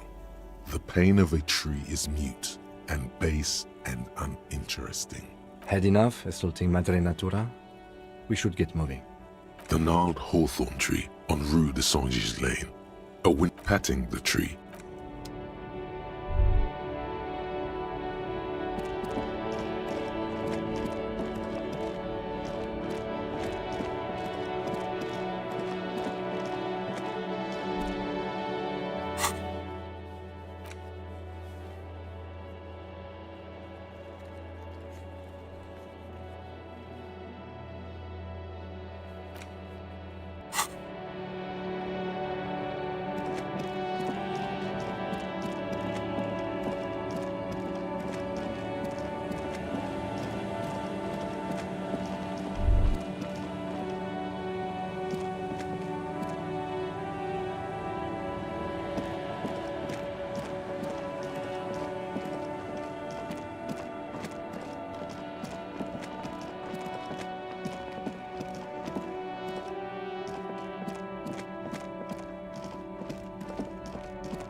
Lowman, you caught me at an opportune moment. This awful weather keeps me awake. You can entertain me with your questions. And what is that?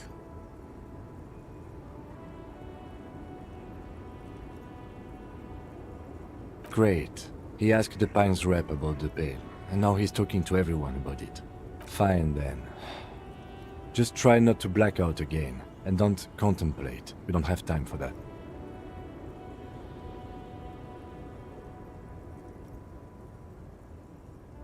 That is exactly what I didn't want you to think. Ma'am, my partner wanted to know if you work in Pale Transport. No offense. But your partner? Seems like a bit of an idiot.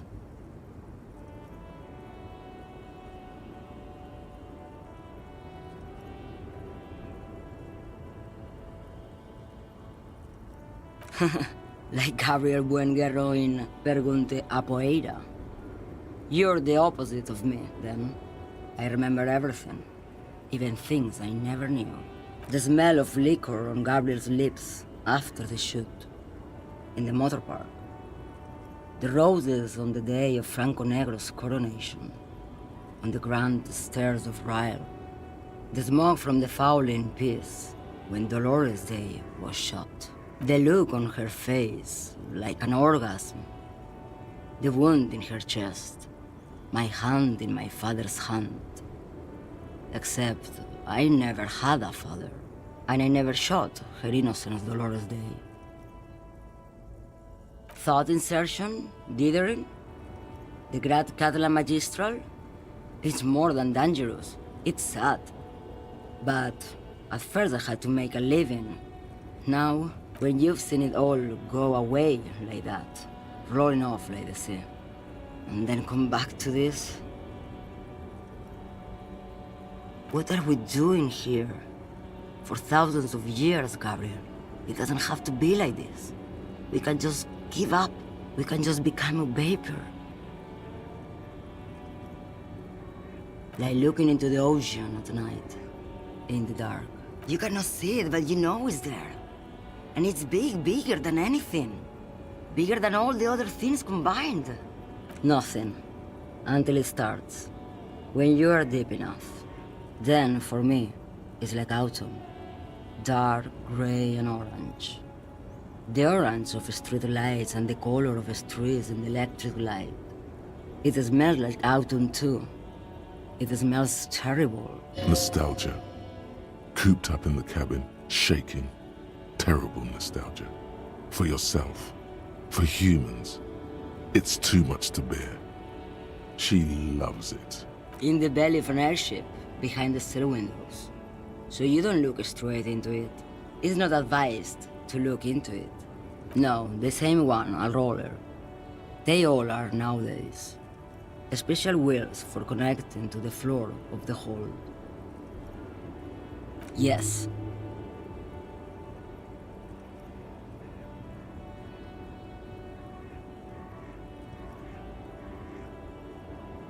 They say there is a point, one that I have not crossed. In the Pale, super deep. If you stray too far, of course, on the U41A, or in Lomonosov's land, where every step you take is one step further from home, no matter the direction. It's a point you cannot come back from. Your mind becomes so radiant with the past, there is a flip. Instead of writing, it erases memory, nearing some kind of indescribable finale. Maybe you've been down the motorway south?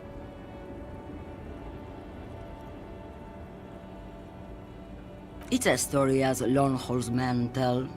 Lone horsemen, Jerife, not Pale drivers. Way beyond the established Pale that's lit by radio frequencies, where it goes silent and dark, and the process begins, erasure, kilometer by kilometer, in any direction. The motorway south is a road you cannot come back from. No one knows what's at the end. I've only glimpsed the beginning. I've only felt it in the distance, when I was a child. A child growing on the leg. Josiane. There is nothing more to do now. She's far away. You've fried both your brains enough for today, detective. Let's get some air. This one's far gone.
Hi, gendarme.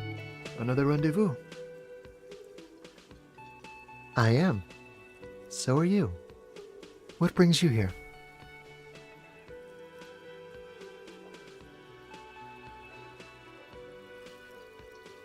Admiring the atmosphere. What about you, officer?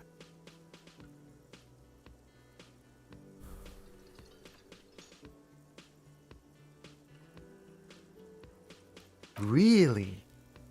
Well, I look forward to that. Oh yes, let's see. He knocked on my door a few days after the lynching.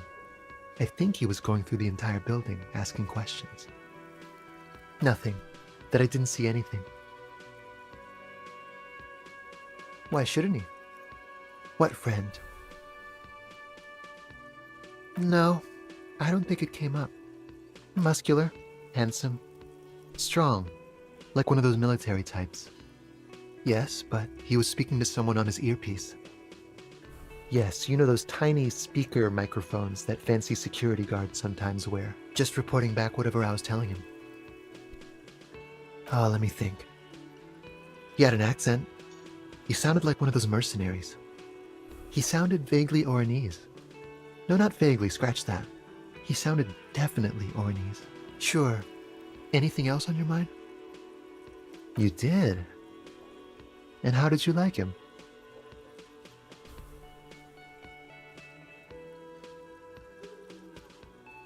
Ah, shoot. Why not?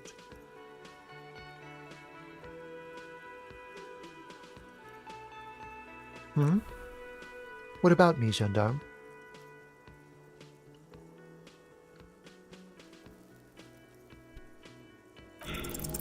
It's the sports. He's a sports guy, all about that physical prowess and athletic skill. Nothing else here. You did. I told you he can be very useful. I guess that's the charm of powerful people. A visitor from the first world. He's not like you and me, gendarme. He can always return to his opportunities in Occident, sur la clé. Still, his coming and going brings some life to the village. Or is it just money? I don't know. Friends, I told you. Sunday friends. Friends who like to get together from time to time. That he won't be there when times get tough, I guess. It is. On Sundays. He has keys. And he likes the view. To the sea, I mean. What about bye-bye, gendarme?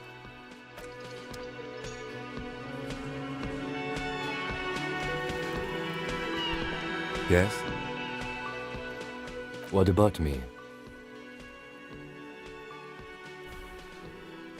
No. The lieutenant nods. Good. Let's change the subject.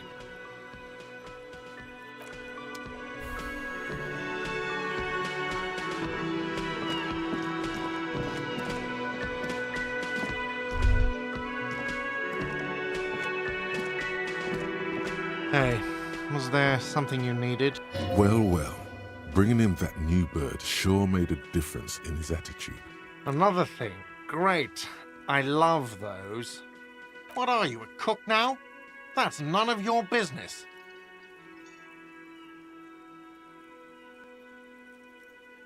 He wasn't pan-fried. He was lynched. What could the kitchen possibly have to do with... Fine, okay. The kitchen is closed until 1 p.m. because the cook is working.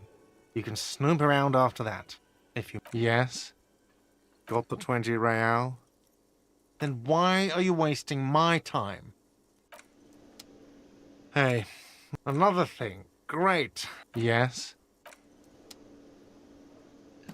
Boy, am I ever...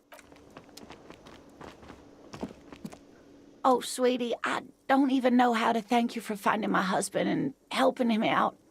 I hope we haven't been too much trouble. I knew it. I'm not surprised. It's already getting out of hand. Well, in that case, sweetie, Let me give you a small token of my gratitude. It's a tie. The little silvery knob holding the tie together. Oh, you... Ramblings. Darling. You were a child. That is away, reflexively. Well, it was summer. I'm getting ahead of myself. I was 5.5 in Betancourt in the suburbs. My grandmother had a summer home there. She'd just started forming memories. Real memories. The strangest moment of my... She had no fear. I didn't know this I tried. Where did you go? I ran back for years. We were on it. So that's... It did, yeah. The way it moved. If it weren't for Lena, I might have given up hope years ago. It's no exaggeration to say that she restored my faith in my profession. I thought it was a wonderful story, ma'am. But I don't believe it. A child left unattended on a warm day. Our first, yes. Not all of them. There is... It's hard to say how big things are. You're welcome, sweet. And she could get up and walk right into the reeds on her own. Into the mud. Anywhere. I couldn't possibly... He tries to play it cool. Remain professorial. But inside... Hell no. Thanks. He's still glad his friend stood up for it. Good. Okay. And? Completely... Surprise. No locust? That's not... It just means... Of course. You're dealing with a... Yes. Another trip to the reeds.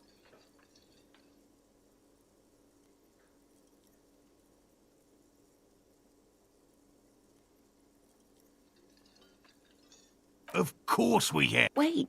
You're right, dear. Pardon me. Heartfelt. Thank you. Helping cryptozoologists isn't really a priority for our organization. It's considered the way the empty trap was disturbed.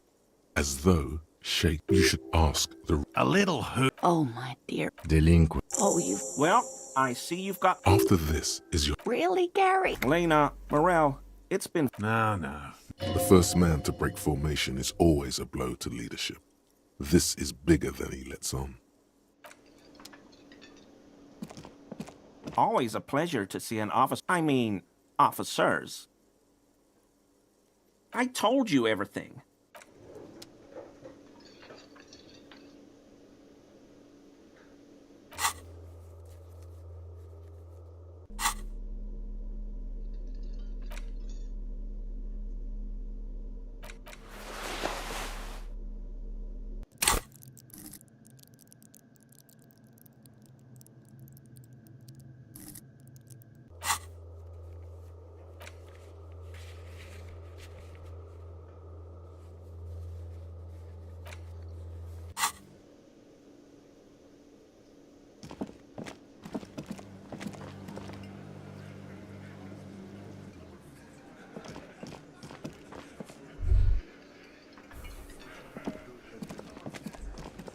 Hi again, gendarme.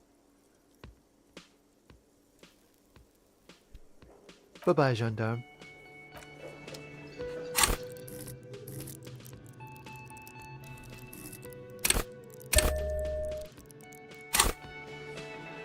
Hi again, gendarme. It's the sports. He's a sports guy. Bye-bye, gendarme.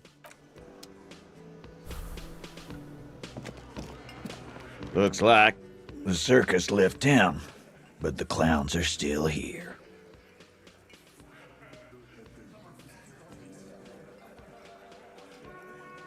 A witness? You ain't got shit. The locals would never come to you. That's just tactics, Titus. Next, he's gonna tell you one of us already rolled on the others, and is in witness protection. Well, let's hear it then. This goes without saying, but nonetheless, don't give out his name.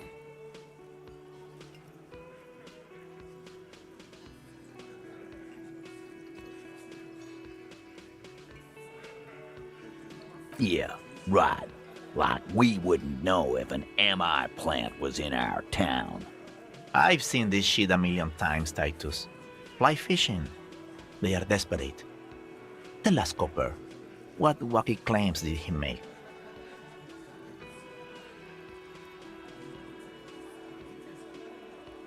Error Propagate? Boss, I think he's trying to say me and Theo. Well, yeah. What is confusing you? Eugene, Theo, and Elaine were there too. I already told you. We were all there. It's you assholes that feel the need to go around like a fucking brass band. The Hardy Boys are dead silent. Yeah, it's like they put cowbells on you before they send you to the streets. What's with the cowbells, policemen? Those flaccid MI cocks with their culture language. Everything's a surreal play or sublime whatever. Doesn't mean anything. It means the whole scene was long and drawn out, like it was from a film. What is this fella's problem? Sorry we didn't make it more action-packed. It wasn't the first thing on our minds, you see? Shanky. It's Shanky, right? I thought there's something wrong about the lynching story. Now I know there was. You don't know shit. I know you are lying, Shanky. You didn't break this wagon fort, but you did manage to rattle the people inside a bit. Some witness. I pulled the same shit. Came up with some shit, then went and said it to people. Get a reaction. Don't have to go to cop school to try that. You don't have to go to school for shit. I never went to school, and I'm doing great. You're doing a hell of a job, man. Hell of a job. Okay, maybe it doesn't feel like this did anything to them, but they have to be fretting a little. Everyone is afraid of witnesses. Witness is a scary word. As you look around this room full of sweaty men, swearing, drinking, spitting out tobacco, does this look familiar? You believe the place was called Precinct 41. You seen Apricot? Huh? You got a problem with... Not quite there yet. Push on.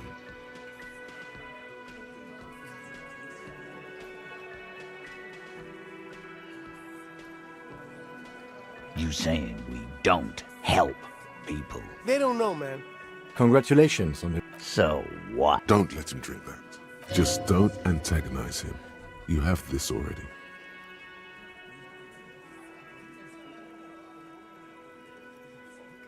Titus? She stops mid-sentence. You want to talk to? If you don't. What is her name? Glacia. I'm on due. She's staying here at the Whirling in Rag. Shit. The girl. The girl upstairs? That... Yeah. Blonde. Tall. Sure. Why not? You've probably seen her around. You inexplicably add cool after the victim's name. I don't understand what... Nothing. Whatever you do, do not tell him you know her. That would sound off.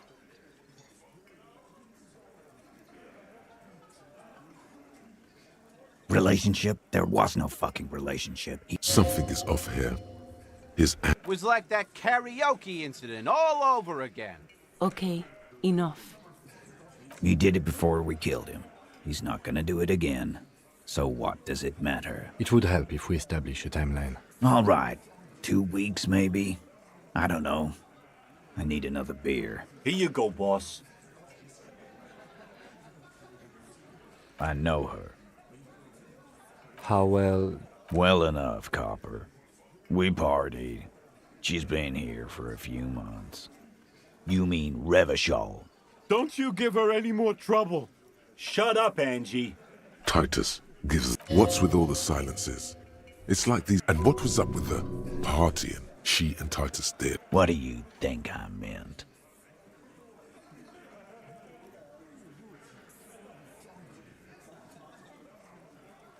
Yeah, pretty much. No, we just fucked. That's all. I'm not gonna give you any... He really went out of his way to seem comfortable with this topic. Remember what I said.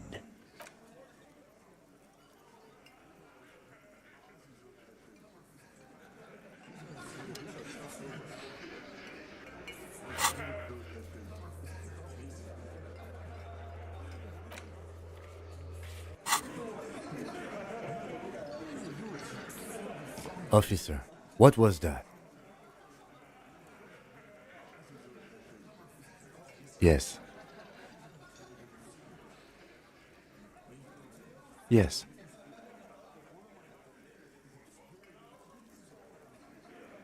It's not nothing. You were coming apart at the seams. Do you know the assault victim? Is there something I should know before we talk to her? Okay, that's manageable. Understood. It doesn't matter how it went, officer. Understood. You were not in good shape on Monday. We'll be all right, Lieutenant. You feel fortified by his...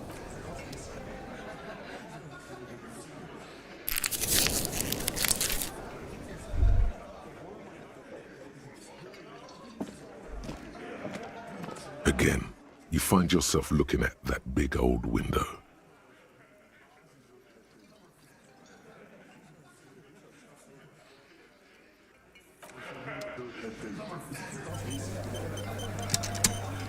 Again, you find yourself looking at that big nothing, as before. What's this weirdo cop doing now? I think he's trying to find dirt on us in our box. It's Wow, no. yeah, because they like to sniff our. He's just trying to sound clever. He has no idea what you're looking for.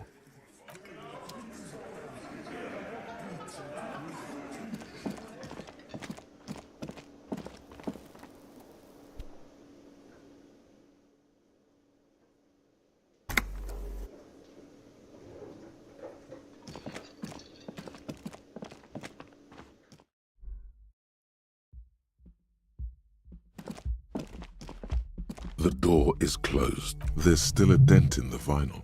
Who is it? This is the police. Come on up.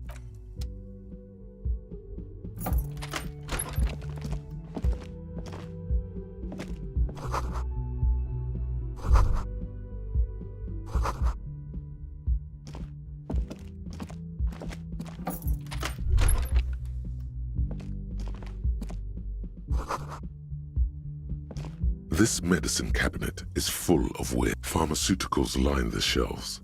Sheet upon sheet of pill bottle next to pill bottle. Acetylic acid, APAP, eye drops, blood thinners. Pill bottles rattle like bones as you search. An opioid receptor antagonist.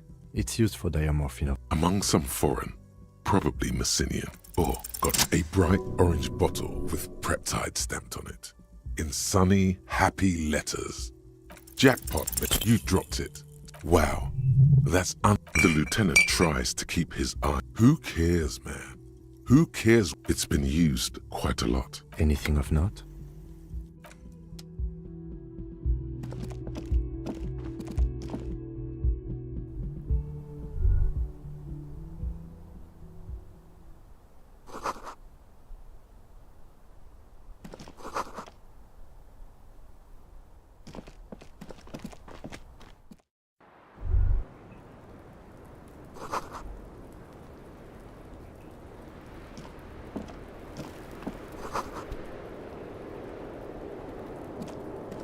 Welcome to the roof. Below her silvery jumpsuit, an athletic young body. I'm sorry for the mess down there. The cleaning lady hasn't come by in days. I'm beginning to wonder. It's much nicer now. Thank you for that. There is something in her light brown. Oh, yes. Legends of room number 1 have made their way around the building. They say a portal to hell has opened in there. They also say that's why the cleaning lady quit. Because of the infernum. I'm Kim Kitsuragi. Have I ever? Oh yeah, feel the power.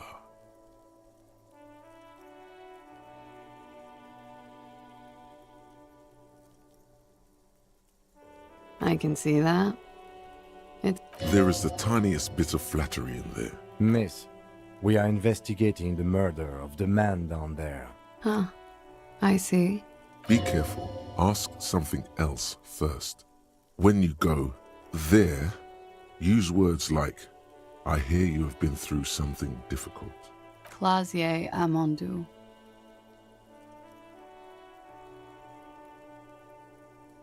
I'm afraid you can't. Why is that? Because it's buried. Thank you for your candor. They say so in your tourist brochure.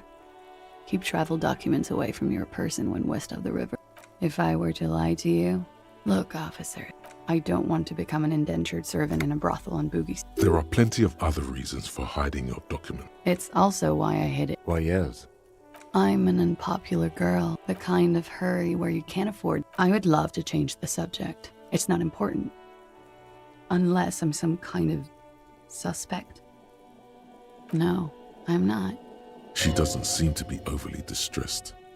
Or distressed at all, really. My colleague has an exploratory sense of humor. He's thinking, I like this kind of prodding, whatever the situation. It may lead somewhere yet. Okie dokie. Something stupid. Wanna hear what's... His partner, he's warm, Mullins replies, because he's under the radiator. No, no. But I need literature. Fear fail. If that's true, then Revacholian... Nothing. It's not very cool. But what can... I'm 28. Vredefort, Republic of Oranje.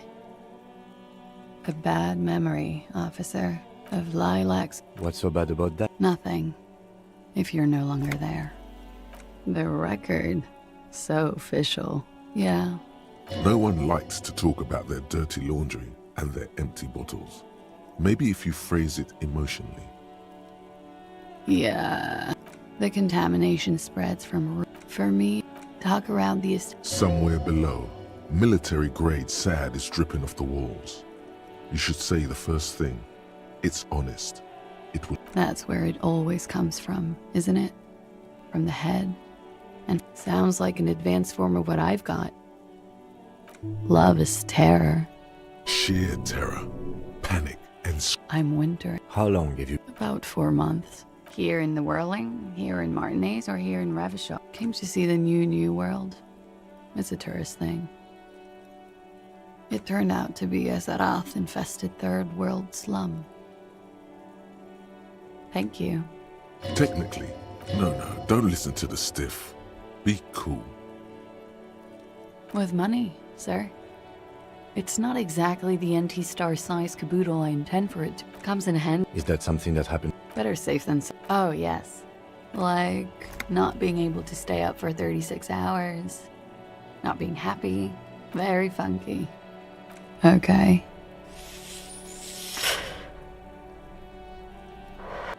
Yeah? Alright. Something difficult? I've been through at least by... Yes. It's a bit early. She sounds positively buoyant. Look... It is. It's murderously early. Yeah. By him.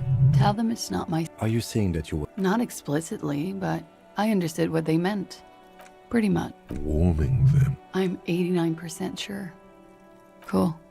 She sincerely thinks it's... We partied.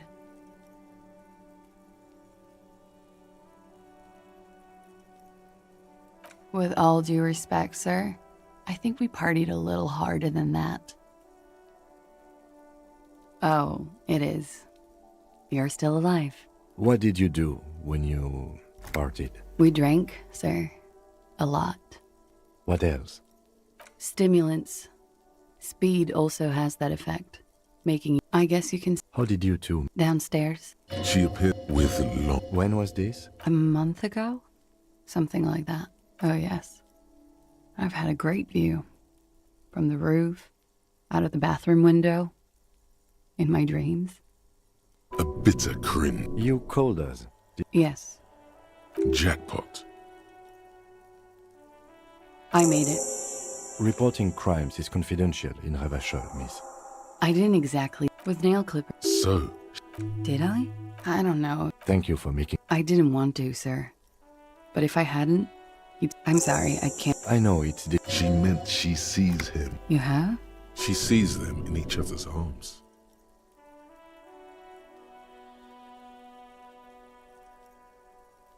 Yes. And then he's dead. His mouth agape.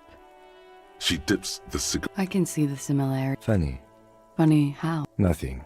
I also saw him. He had... And his role in this track was... I think he was in a secure... And they lynched him for... She nods. They're frequent guests. Overdrink. A little... Like you partied with... No. Not... I'm sorry to... I have. Which ones, sir? Could that have been part of the reason they hanged him? I hope not. Men. She changes balance from one foot to another. She breathes. Should we head by downstairs, officer? We may have things to She nods. Silvery cigarette fumes disappear into her mouth. Yes. Good. Yes. This means she could have heard something. Like what you were doing. You do not need to. Get a grip, he thinks. At least do your She looks back. Don't worry. You are advised. There are muscles on long white bones that line her limbs, just below the silver jumpsuit. Nothing. Just time passing. You are not a fool. Anything out of the ordinary and you air moves in your windpipe. Your heart. She presses her elbows at the strange moment ends. Not my favorite topic. How about we... Why not?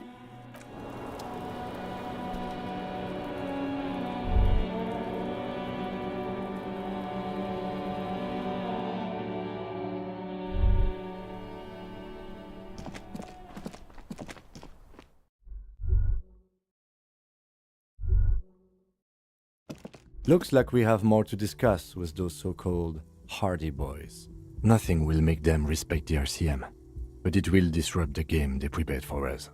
We just stripped off one layer of whatever it is. What else could she have done? If not you, then me. It was a smart move from her. You think so? She seemed forthcoming. Unusually so. The best liars are...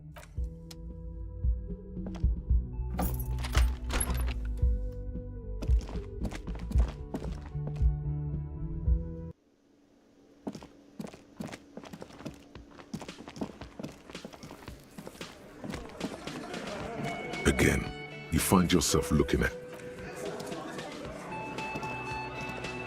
The clowns are still hanging around. What is it now?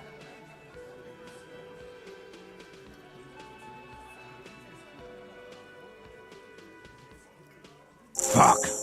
I knew that fucking whore couldn't be trusted.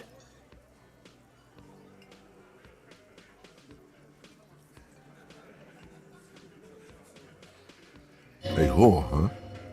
A lot of that going around lately. From the mouths of distressed men. Whatever the case, you've hit a nerve. He's angry. No, more than that. He feels betrayed.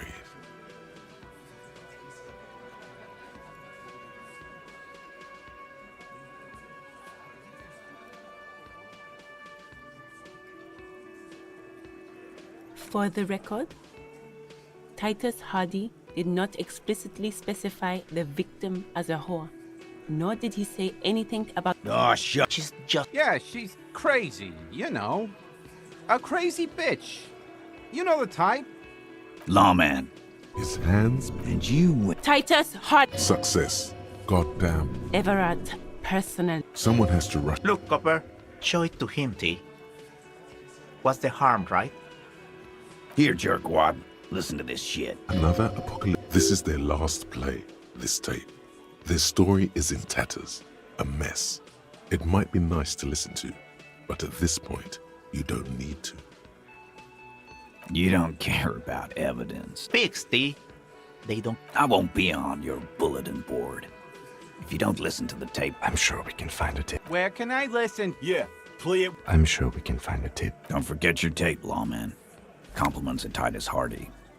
You do that. Oh. Yeah? What about you do that, lawman? Yeah? What? You think we go into this shit, Devon? We have... Understood? Since way before... Things got nice and quiet after... It's not advanced. Don't put... Yeah, man.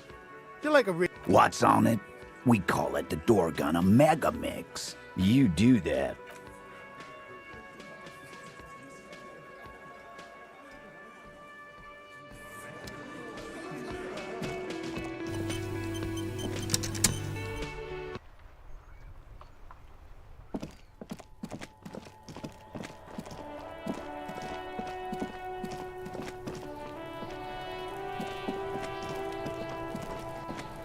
Does Kuno care? No, Kuno. Oh my god, I told you that. Shut up, see. Now they're gonna. She sounds like she's about to cry, out of disappointment at Kuno's newfound lameness. Deny everything, Kuno. Kuno's not gonna say anything without. There's definitely something going on here. Kuno doesn't.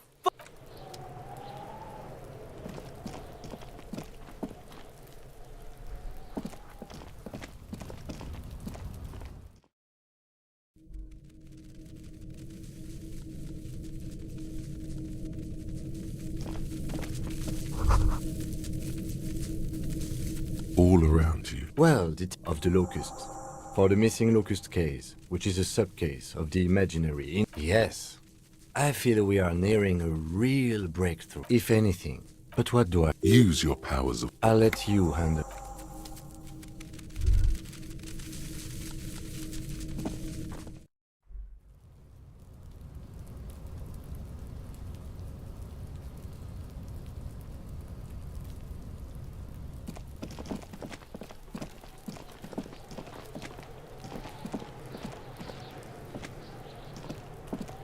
Fuck, does Kuno care? Yeah. So it wasn't the phasmid. A wave of disappointment washes over you. Yeah, well, Kuno's all you got, bitch. It's not Stop! You stop! The girl forces herself to watch again. The corners of her eyes. Maybe I am. Oh, Kuno! It's so lame. Yo, fuck you, see? Kuno can be. Kuno made himself into Kuno. Don't make yourself... So that's what this is about. Without a word, she disappears in... For once, the boy is lost for words. Use this momentary confusion to take control of the situation. I don't give a shit.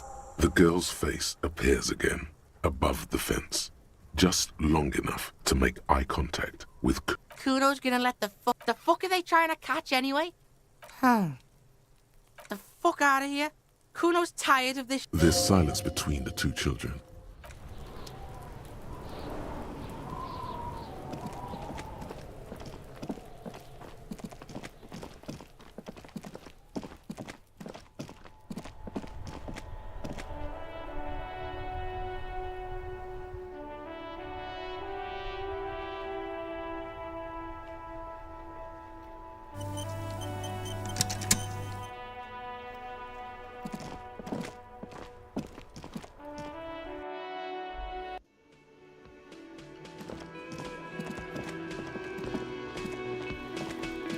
Hello, officer. So it was. Thank you for telling us. Something is... Yeah. Darling. You're right. There won't be a next season. Not for this. Find a phasmid or admit defeat. We are getting real... Really? What? Here's a fresh fact. Wow. This would show...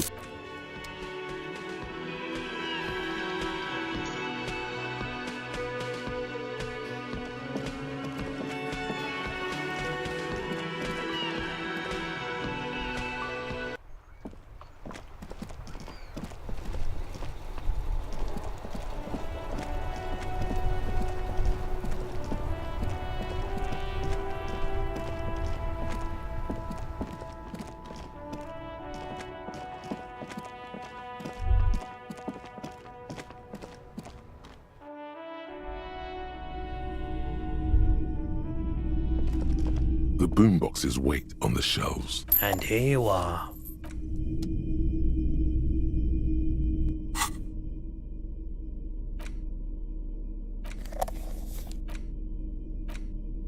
The porter reel is just what you push. The harbor. I'll fucking... The lieutenant presses the button marked Arrete on your porter reel. It seemed authentic enough. Probably recorded off the shortwave, then edited to seem more incriminating. He sounded like he was on patrol around the harbor walls. Still. There's more going on here than we know. One of the other mercenaries, I think. The one he was talking to. A friend. A village on the Samaran Isola. Who knows? Maybe the tattoos would have an answer.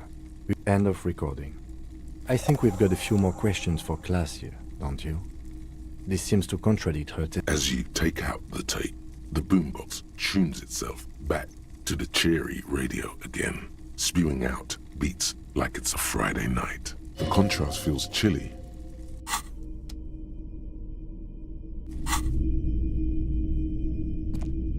Hello, hello. The Coldima Madakwa. Sorry, I would never have guessed that you were that interested in ultrasonics. That's fair. It's been a long time. This was before. Cool or not, we thought we did. We got unfortunate. Do we really have time for this?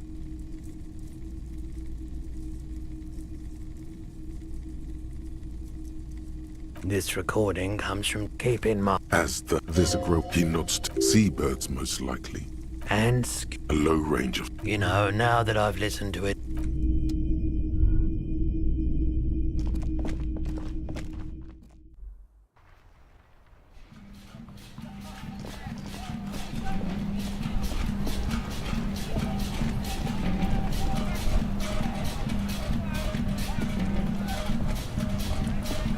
Inside, you see a set of steering levers, a radio microphone, a pull-out toolbox. This is Precinct 57. Still no word, I'm afraid, sir. 57, over. In the cabin, you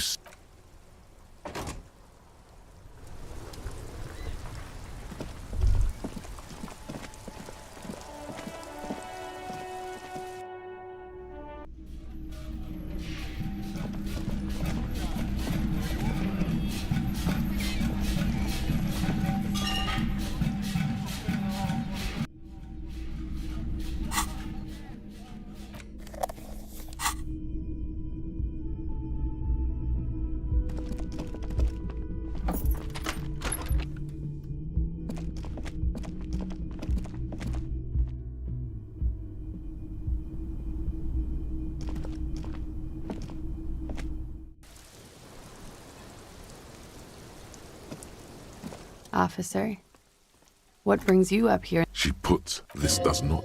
Did he? It's intercept. Does he say he's gonna do it Soldier of the Apocalypse style? Yeah. A memory surf. Did he say whores a lot? Was he pretty much on the verge of doing it Koh-Holly style? He wasn't actually there. He didn't do a tour or... Yes, was he bragging? Oh no, I'm pretty sure he did all those things. Then integrated them into his idea of normalcy. To keep on living. Until they just sort of turn into his, running joke. I was gonna say running joke. He was like the Seminoles conflict. We're all scraping up any happiness we... Did he tell you he had...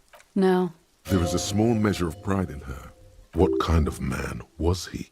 Before you go, ask for details. Thank you for clearing that up. She takes a very small sip of her coffee. Like, for example... Actually, off... A nickname? I guess. Lelystad. We have a few questions. The young woman, the last missing pieces of a puzzle of flesh. Inoran. You were almost right, officer. That means his race was occidental, not mondial. I'll update the form. Yes. Did that bring you together? No. He was too old for that. And from another part of Oranien Rek. I didn't even understand. Sex. Speed. Probably also sildenafil. He was 42. 42? Are you sure? He had many scars that made him a... We even celebrated his... We were slightly up. The adversary one. Blue. Light blue. Pardon the swearing. He had a combat wound? Yes. Oh, yeah. It was light brown. Almost oily, isn't it? Oh. It's clear she liked it. Quite a lot, yes. It was a map of his life and the places he visited as a soldier. It was mostly for showing how he smoked and the woman, and he said, and so it goes. Oh yeah. No thank. Go on. He was a blue-eyed boy with thick arms. He went to Killer Academy in Vredefort. Then he killed some people in the Seminine Islands. And it is when you're high. It can... Why do you ask? Well, it's wrong. He had too many drinks to down and too many bad things to do. Why do you ask? Wow, a mystic. How intriguing. Maybe you're interpreting them wrong? He enjoyed life, you see. A little. It very well could be. What do I mean? I have no idea. That's not funny, officer. A real... Hear that? Sildenafil. Just like you suspected. It's for maintaining an erection. Uppers are vasoconstrictors, so that feat becomes problematic. Because you're a scientist. How much does the toxicology report cost the police of Revachol? It's quite expensive, miss. Good for you. What do you think? I don't know how a semen sample works. All right. Coolly, gracefully, she pours herself more coffee.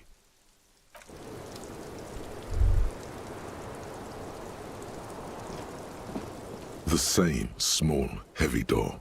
No lock in sight.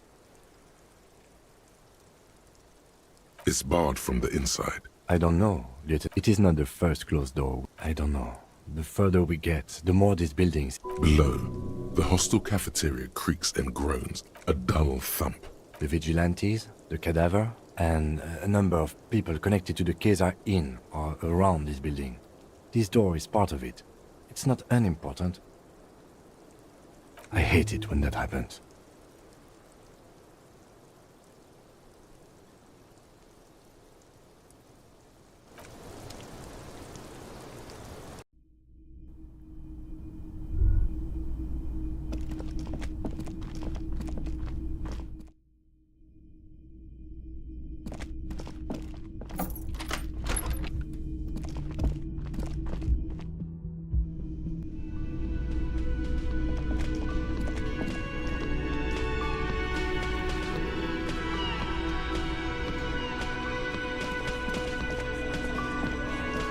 Again, you find yourself looking at that big old window.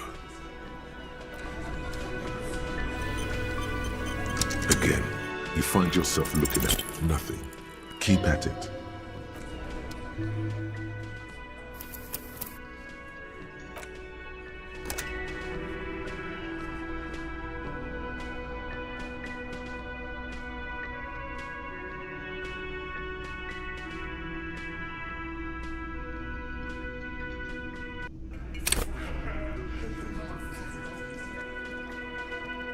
Again, you find yourself looking at nothing. Keep at it.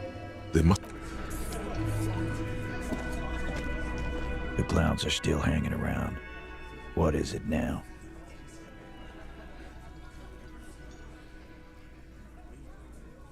And that fucking fucker. You're the worst cops in Revachol. I gave you gold on that tape. Fucking fuckity fucker. Sounds like you wanted it to change her mind about the hanged man. This is definitely personal. Yes. In fact, Funny. Right. Please try to control yourself. This is just perfect. Just fuck. Yeah, they're all queers. It's alright, Glenn. I just... Yeah, that... You wanted her to see the man for what he was. Now that you know, you might want to... I just got too worked up. Big man lost his shit. It's cool now. I already told you. There's less gusto in his voice now. Come on, Titus. The stakes are too high here.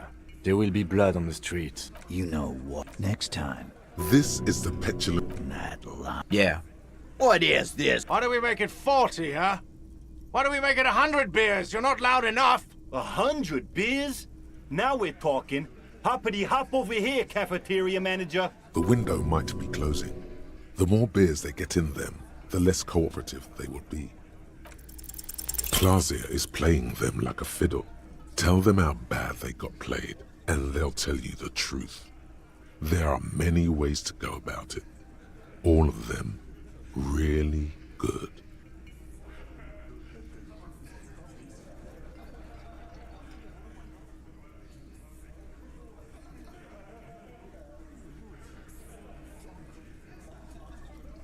What fucking story? A story that... No, there is no story. I didn't. No. So you got... Good. You got his attention. Now reward it with a metaphor. Yes. You need to man up. Thank you. Sure. A man like this man would rather live in a fantasy world where he isn't a complete loser.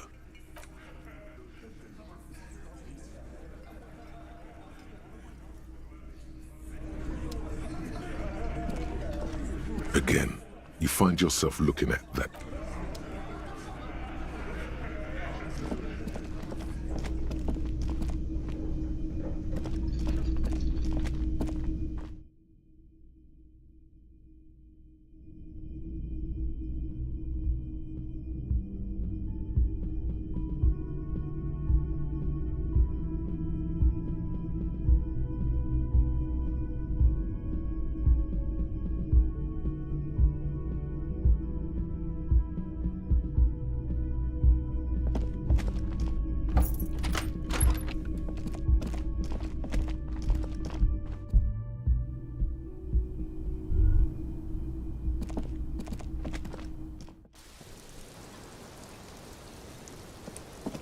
Officer, what brings you up here in the rain?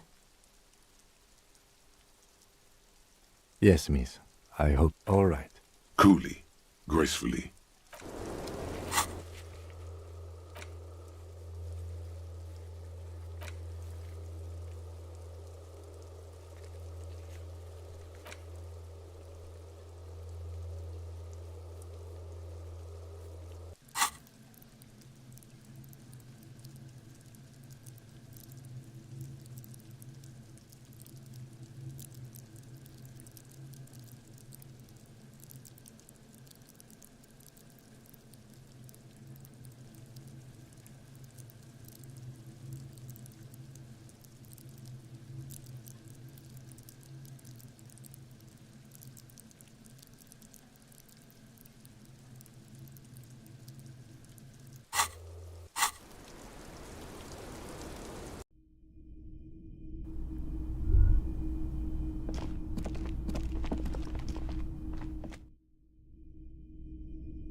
Again, you find yourself looking at that big old window.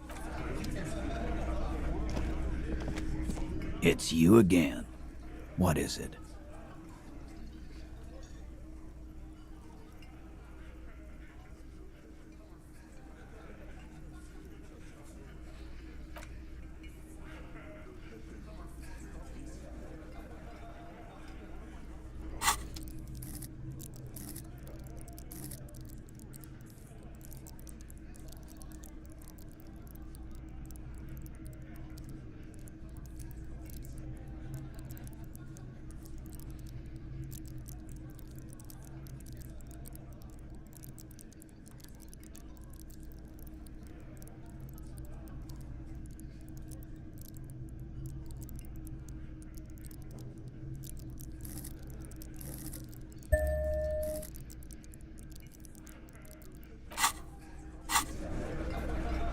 It's you again.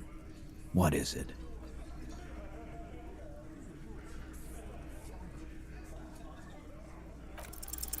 I don't know what went wrong the last time. That is absolutely not going to happen. Not the point. I just don't... But I didn't say anything. What are they whispering? I don't know. You're a horrible gunless cop. This is all because you don't have a gun.